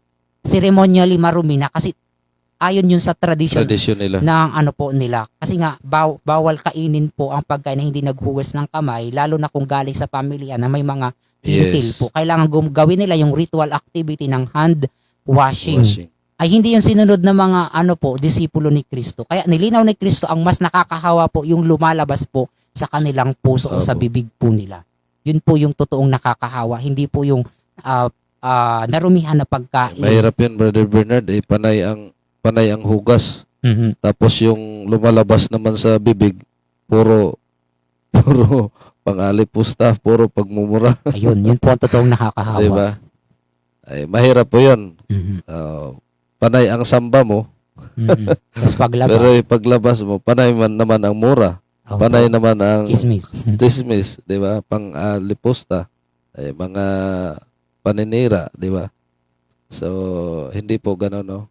So, ituloy niyo po, kapatid.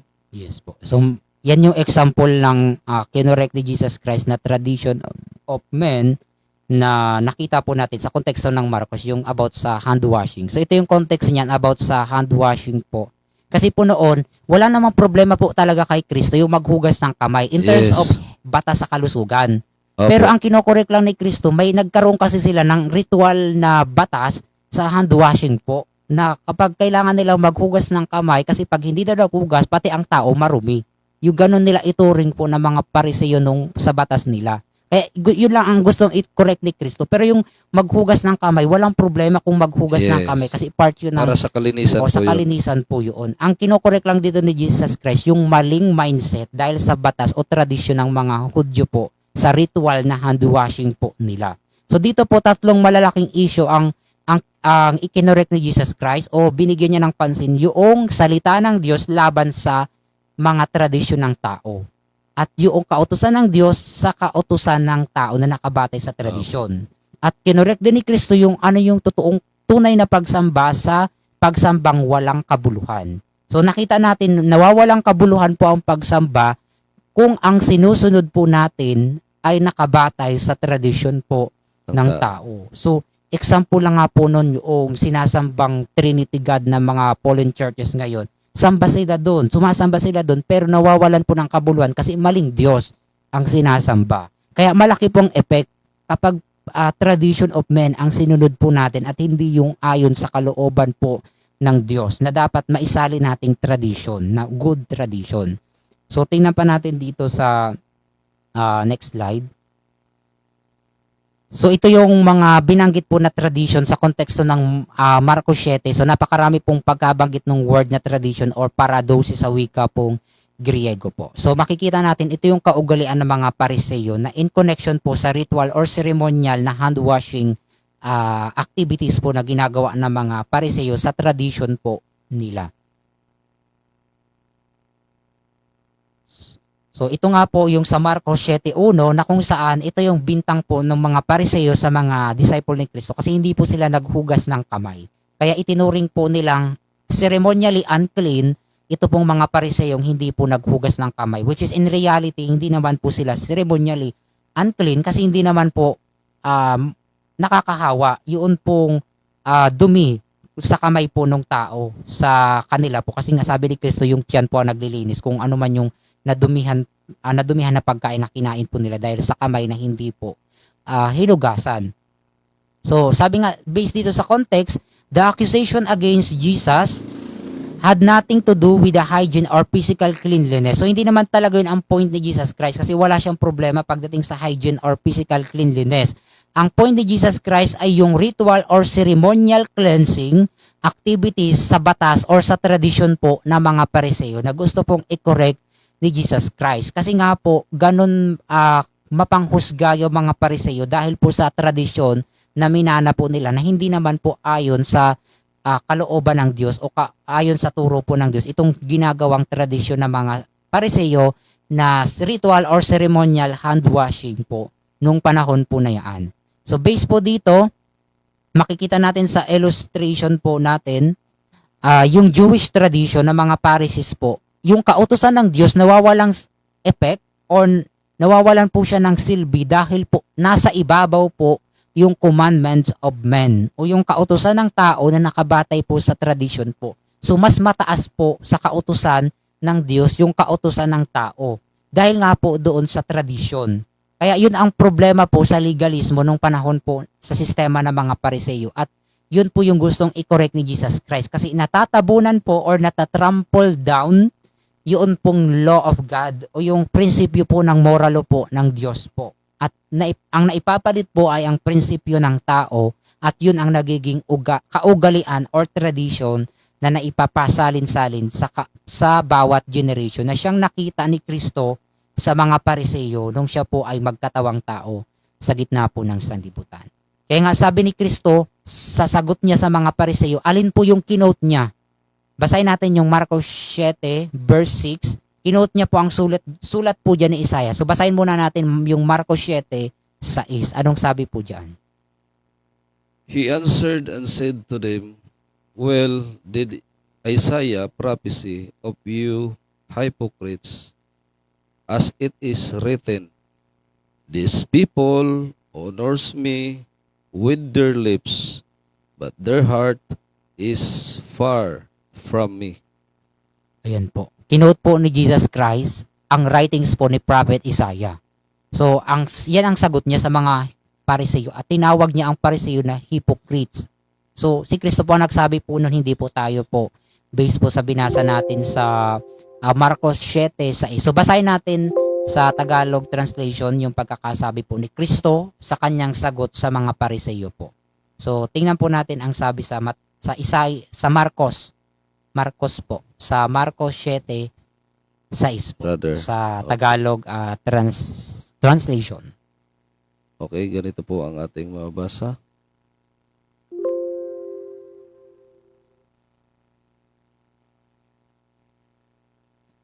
At sinabi niya sa kanila, mabuti ang pagkahula ni Isaias tungkol sa inyong mga mapagpaimbabaw. Ayon sa nasusulat, ang bayang ito'y iginagalang ako ng kanyang mga labi. Datapuat ang kanilang puso ay malayo sa akin. Ayan po. Sumalinaw po. Ang prophecy ni Isaias. Ilang years ang lumipas bago pa man po umusbong ang mga Pariseo and scribes, Sadducees. So makikita po natin na yung kinote ni Kristo sa sulat ni Isaias po, ang karakter po ng mga mapagpaimbabaw o hypocrites na tinutukoy ni Kristo yung mga Pariseo po na nasa kanyang konteksto sa Marcos 7 po.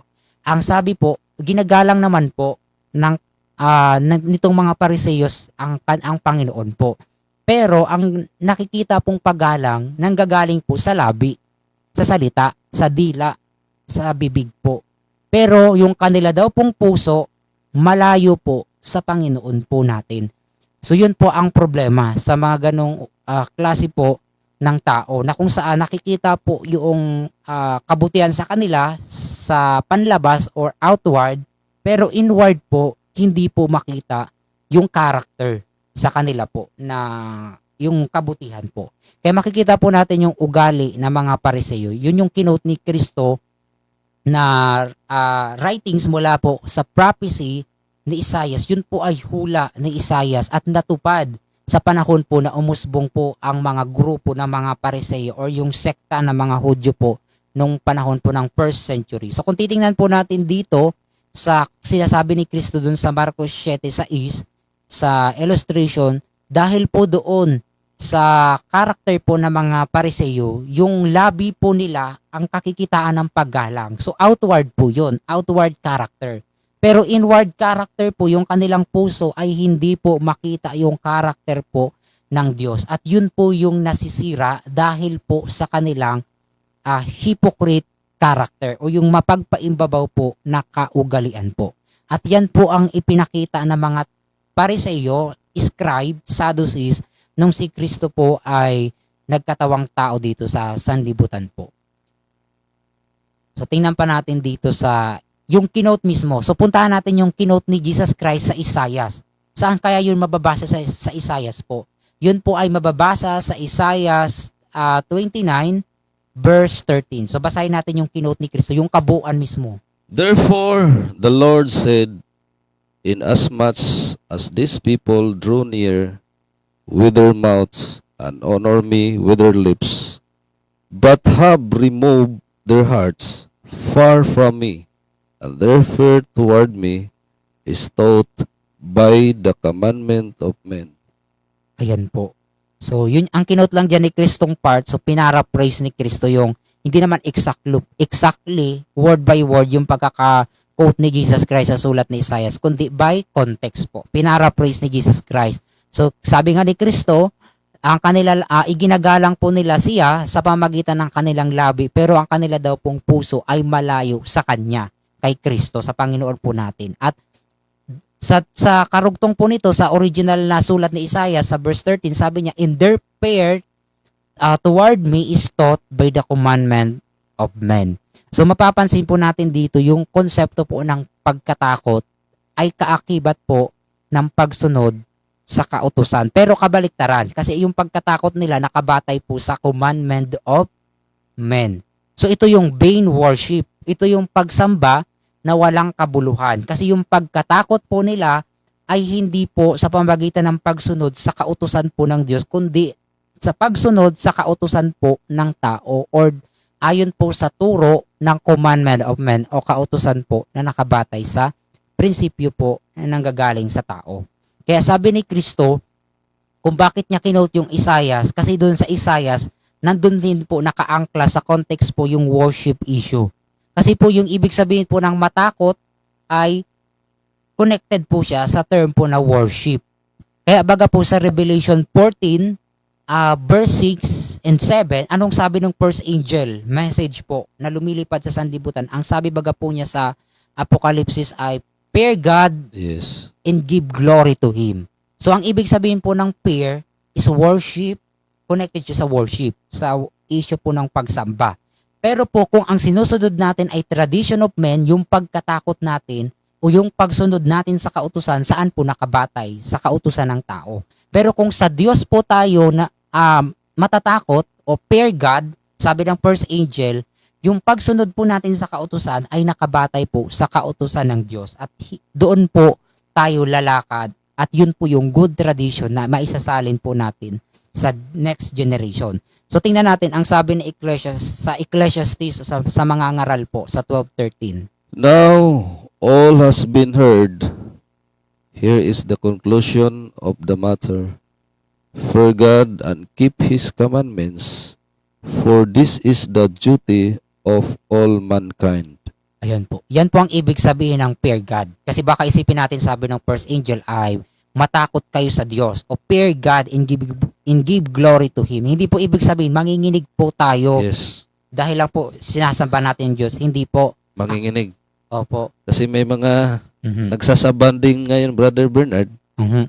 na nangingisay pa. O slain of the spirit po yung tawag nila doon. Hindi po yun, ano? Hindi po yun ang totoong Ang worship. pagkatakot ay ang pagsamba, no? Opo. Pagsunod. Pagsunod sa Pagsunod sa kautusan kautusan ng ng Diyos. Diyos. Ayon kay Ecclesiastes. Sa Proverbs Proverbs. 19, the fear of the Lord is the beginning of wisdom, and the knowledge of God is understanding. Yun Yes. yung pagsunod sa kautusan ng Diyos. Yun yung palatandaan na mayroon tayong pagkatakot sa Diyos. Yan.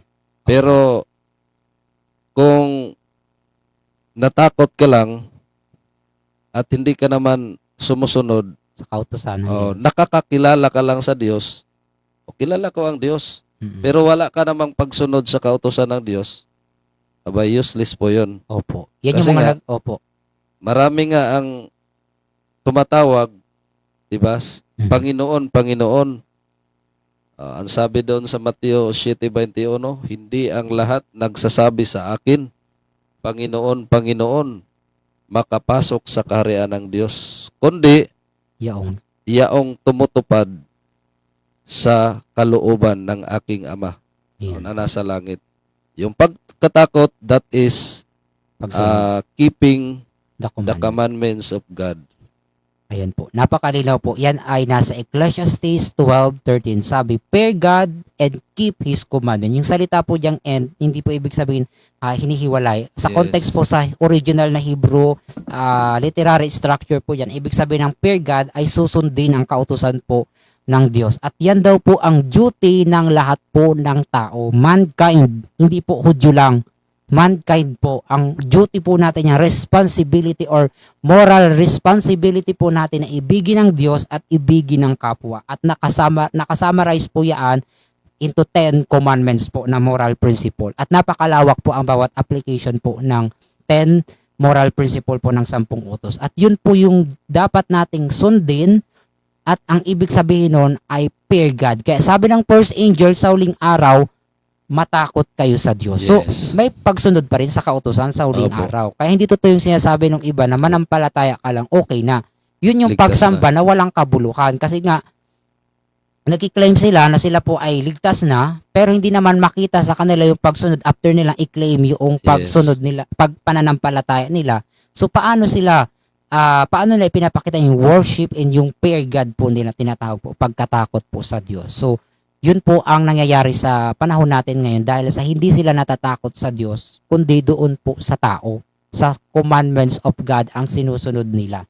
Kaya iba po ang nangyayari sa mga huling araw po na ito. Lalo na sa panahon ng mark of the beast, no buying and selling. Yes. Yung commandments of men ang masusunod. Saan ka matatakot? Yan. Sa batas ng tao o sa batas ng Diyos? Alin yung susundin natin na dapat katakutan o matakot tayo? Sa Diyos o sa tao? Kaya yun po ang final test sa huling araw. Yes. Matakot ka sa Diyos, pupugutan ka ng ulo, papatayin ka. Opo, sabi sa Revelation Opo. 13:15. Pero kung, ayun nga, Mhm. ang pagsunod may kaakibat na persecution. Persecution po. Pero kung walang pagsunod, ay walang Walang persecution. persecution. Magsusunod-sunuran ka na lang. Hindi ka Mhm. susunod sa utos ng Diyos, kundi magsusunod-sunuran ka doon sa utos ng tao. Yes. So, walang persecution na mangyayari. Mhm. Pero yung mga totoong sumusunod sa kautusan ng Diyos, Sila sa mape-persecute. prinsipyo ng Diyos, yun yung mape-persecute Yes. sa darating na panahon. Opo, mahirapan sila sa no buying and selling. Yes. Ika-cut off, sabi ni Ellen White. So, matindi po yun. Kaya hindi po biro ang pagsunod natin o pagkatakot sa Diyos na sinasabi ng first angel. Sino ba yung first angel? Tayo mismo yung Seventh-day Adventist. Yes. Messenger, yung angel po na nagpo-proclaim. Tayo mismo nagsasabi niyan na matakot sa Diyos o sundin ang kanyang kautusan ang ibig sabihin po noon. So, yun po dapat nating i-proclaim din sa hindi pa nakakarinig po sa mga huling araw. Baka ma-interpret din ng iba, Brother Mhm. Bernard, na hintayin natin ang mismong ang actual na ang anghel ang magpaabot ng mensahe. Opo, hindi po yun Kasi- anghel. Yung, Kasi yung sinabi, 'di ba, ikatlong anghel. Mhm. Baka iniisip nila literal na anghel. Oh, literal. Hindi po yan literal na Hindi po. anghel. Kundi Symbolic. katulad ni Pablo Pablo. na itinuturing siya na isang anghel Anghel. kahit siya ay tao. Opo. Bakit? Dahil isinisiwalat niya, nagpapahayag siya ng mga katotohanan. Sangayon po yan sa Galatia 4:14. So ipagpatuloy niyo po, Brother Bernard, at yun lang po ang ating pong karagdagan. Ituloy-tuloy niyo po yung inyo pong presentation. So, ayun po. So, malinaw po. Fear God, ibig sabihin ay keep the commandments of God in connection sa worship. So, Yes. magkakakabit po yan. Fear God, keeping the commandment, and true worship. So, pag fear God, fear man, keeping the commandments of men, vain worship. So, ganun po yung Yes. pinagkaiba ng dalawang klase po. So, hindi natin na ipakita wala tayong illustration, pero sana nakuha natin yung point na magkaiba yung true worship and vain worship at yung fear God and fear man. So, yun po yung pinagkaiba. So, dito, magbigay tayo ng ilang example po ng tradition of men na nanggaling sa Mother Church na sinusunod na popular sa panahon po natin. So, ang highlight natin dito, yung nag-aangking Mother Church o yung Roman Catholic Church. So, tingnan natin yung mga example po ng tradition of men na nag-exist until now ayon sa Catholic tradition. So, ano yung mga Catholic tradition? So, example po ng Catholic tradition, yung pagbe-venerate po nila ng mga santo. Yan. Meron nga pinakabagong ginawa silang santo po sa kasalukuyan. Opo. Yun po ay tradition. Hindi po yun ugat sa Bible na tradition or good tradition, kundi human tradition po yun based sa Catholic tradition. So, patuloy nilang ginagawa kahit alam nilang hindi nakabatay po sa Bible at pilit itinatama kahit mali. So, yun po yung talaga yung matindi sa mga tradisyon po ng tao. Mali na nga, ipipilit pa rin nilang tama po yan at ipapamulat sa sunod na generation po. Yan yung example po, yung pagbe-venerate ng saint at yung paggamit po ng mga relics. Yung mga Yes. nakikita natin sa mga church na mga object po nila, Opo. cross, sa mga altars, mga design nila, yung mga pagan concept po nila na Christianize yung form pero pagan yung origin ng mga symbol. So yun yung mga example ng mga tradition na ginagawa po nila. So tingnan pa natin yung other example, napakarami po ano-ano po yan, yung nakikita po natin sa slide na mga tradition hindi naman po nanggaling sa Bible. So katulad po ng infant baptism, so tradition na po yan ng Yes. Roman Catholic Church. Baptism by sprinkling, yung panalangin sa patay. Yan. So meron pa rin pong, yun po, dapat, yan po ay tradition po yan. Bawal pong panalanginan po talaga ang patay. So, sabi pa dyan, yung pagkakanonize ng saint, yung pagtuturo ng purgatory, celibacy ng mga pari po nila, indulgence, pagsamba sa mga larawan, paggamit ng rosaryo, yung immaculate conception po nila, yung pagiging nilang tagapamagitan, si Mary po ginawa nilang mediator o mediatrix kasi babae po. Si Mary po ay tinawag nilang Mother of God, mga tradition lang po yan. At yung mga assumption nila about kay Mary at yung pag-observe po nila ng Sunday na isa sa pinakamalaking tradition na until now po ginagawa, hindi lang ng Catholic Church, kundi pati po ng mga Protestant evangelical churches. At yung Lent season na ginagawa nila ngayong Marso, Abril, at marami pa pong iba. So, Yes. tingnan pa natin yung example po ng mga tradition. So, ayan po, mga kapistahan na sinasagawa po ng Catholic Church, yan po ay mga tradisyong batay po sa kautusan po ng tao o tradisyon po ng tao na hindi nakaugat po sa Bible at hindi na po mapatid. Kasi nga, tradisyon na Di po. na mawala-wala. Hindi na po mawala-wala kasi Kahit- kinaugalian na po.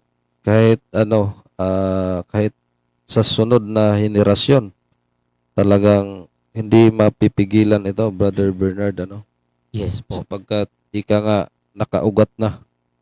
Matibay na ang ugat. Pero ang sa atin lang dito, isisiwalat po natin ang katotohanan Yes. para mapaabot po natin sa ating pong mga kaibigan. No? Hindi po natin inaatake ang kanilang ay mga Sunday keeper, Yes po. kundi sinasabi lang po natin ang mga katotohanan sang-ayon po sa mga kasaysayan at sa Biblia. So go ahead po. Sa next po. So ayan, may counterfeit na throne ang Vatican o ang papacy po. So kinounterfeit nila yung sanctuary sa langit, which is sa New Testament dapat po ang sanctuary nasa langit na. Wala na yung earthly sanctuary, pero meron silang sarili po ng priesthood system po sa Catholic Church. At meron silang sariling throne, which is meron dalawang cherubim, meron pong white throne. So kinopya yung nasa Revelation 4 and 5. So meron silang counterfeit na sanctuary sa lupa. Kaya po yung Pope, nag-aangking siya po yung Papa or Father. Kaya nga po tinawag na Papa sa Latin or Yes. Father. So yun, at sabi rin ni Kristo, sabi rin po ng Biblia, wala pong ibang tatawagin pong Ama.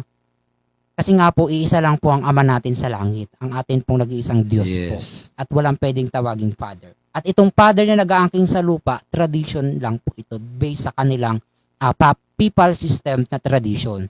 Ay, hindi nga, yung iba nga po hindi lang Papa ang inaangkin. Meron pa nag-aangking anak ng Diyos. Marami. Opo, Son of God daw po sila. Yes. So, meron pang sugo daw po sila ng Diyos. Sila yung literal na anghel. Yes. So, marami po yan. Hindi naman natin sinisiraan, pero yun po ay mga tradisyon na nakabatay po sa hindi founded sa biblical yung context o yung principle po na yun. So, sa last slide, tingnan pa po natin. Ayan, yung paggamit ng cross. Ang problema, hindi lang Catholic Church ang Yes. gumawa nitong tradisyon na ito. Ginaya rin po ng mga Protestant daughters po niya, even ang nagkiklaim na Seventh-day Adventist Yes. by name, na nag-aangkin po na bayan ng Diyos in Laodicean condition po. Nasa kanila na rin ang cross. Opo, nasa damit, nasa Garments. pulpit, nasa labas ng church, Yes. nasa mga publication, mga books, at marami pang iba.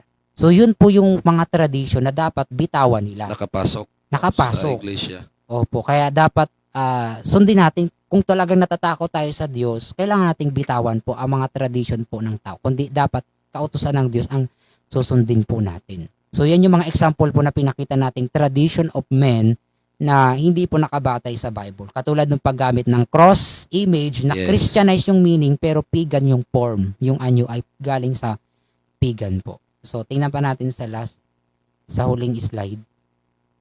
Wala na po pala. So, yun lang po. At sana nakuha natin na yung definasyon ng tradition sa Marcos 7 ay may dalawang klase po ng tradition based sa context, sa kabuuan po ng Bible. Isang good, isang bad, at meron din po tinatawag na yung tradition of men ay ang result po nito, yung effect po ay nawawalang effect ang kautusan po ng Diyos. At ang nasisira po dito especially ay yung issue po ng worship. Kaya nagkakaroon ng dalawang uri po ng worship, isang true worship and vain worship po. At sana nandun tayo sa true worship. We worship God in truth and spirit at hindi doon Yes. sa vain worship na based on the tradition po of men. So, yun lang po at sana nakuha natin yung maikling context about sa the tradition of men versus the good tradition based on the principle of God or based on the word of God. So, yun lang po at magandang gabi po sa atin at marami pong salamat po. Okay, thank you so much, Brother Bernard, and also to our brethren, mga friends, our followers sa ating pong Facebook page at sa lahat ng ating pong mga kapatiran at mga kaibigan na patuloy pong ibinabahagi ang ating pong live tonight. So, salamat po sa inyong lahat mga kaibigan at mga kapatid. So, sa lahat ng nagpaabot ng mga mensahe, mga karagdagan, mga katanungan, at lalo't higit sa mga sumusuporta sa atin po, Brother Bernard, sa atin pong program. So, sa gabing ito, wala na pong mga mensahe sa ating comment section. So, salamat Deacon Alexis Gonomunda. Praise the Lord. So, proceed na po tayo sa ating pong panalangin at siguro antabay po kayo bukas ng gabi. Siguro maaga-aga ang ating pong start, Brother Bernard, sapagkat meron po tayong serbisyo, no? Tinatawag na Sabbath worship, no? So, maaga ang ating start tomorrow evening. So, proceed na po tayo sa ating pong closing prayer. Sa inyo po, Brother Burns. Para po sa ating panalangin tayo. Amang banal, narito po kami lumalapit po muli at nagpapasalamat po sa oras at panahon na binigay po ninyo sa amin po. At ganoon din po nawa po ang pagpapala ang siya pong natamo ng bawat po nakinig o nanood man po sa programa pong ito na patuloy pong magbigay po ng kalakasan sa espiritual na pamumuhay po namin na nagsisilbi pong espiritual na pagkain po namin ang inyo po mga banal po na salita. At nawa po ito rin po ay maibahagi namin sa iba at sa tinalakay namin patungkol sa tradisyon ng tao, nawa po ay hindi kami doon lumakad at doon kami lumakad ayon po sa prinsipyong binigay po ninyo sa banal na kasulatan.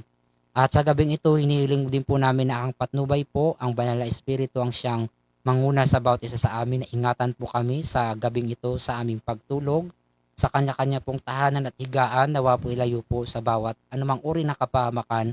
At iniiling din po namin na patuloy po na inyo pong gabay ang siyang manguna. At kung kami man po ay nagkaroon ng kahinaan sa isip, sa salita, pagkakasala, ito po inyo pong patawarin. At ang lahat po ng ito ay amin pong idinadalangin po sa matamis na pangalan ng aming personal na tagapagligtas na si Jesucristo. Amen. Alright. Thank you so much, Brother Bernard. At sa lahat ng ating pong mga sumusubaybay, kita-kita muli tayo bukas ng gabi. So sa pangalan na lang ng ating pong dakilang Diyos at sa buong puwersa ng Seventh-day Adventist Church Local Conference or Iglesia Adventista del Séptimo Día, wala po dito sa aming kinaroroonan, headed by Pastor Almario Flores. Ito po ang inyo pong mga abang lingkod, Brother Burns Marinda and Brother Jimson Beltran na magsasabi, mapalad ang bumabasa at nangakikinig ng mga salita ng hula at tumutupad sa mga nangasusulat doon sapagkat ang panahon ay malapit na. Purihin ang Diyos. Good evening and God bless us all.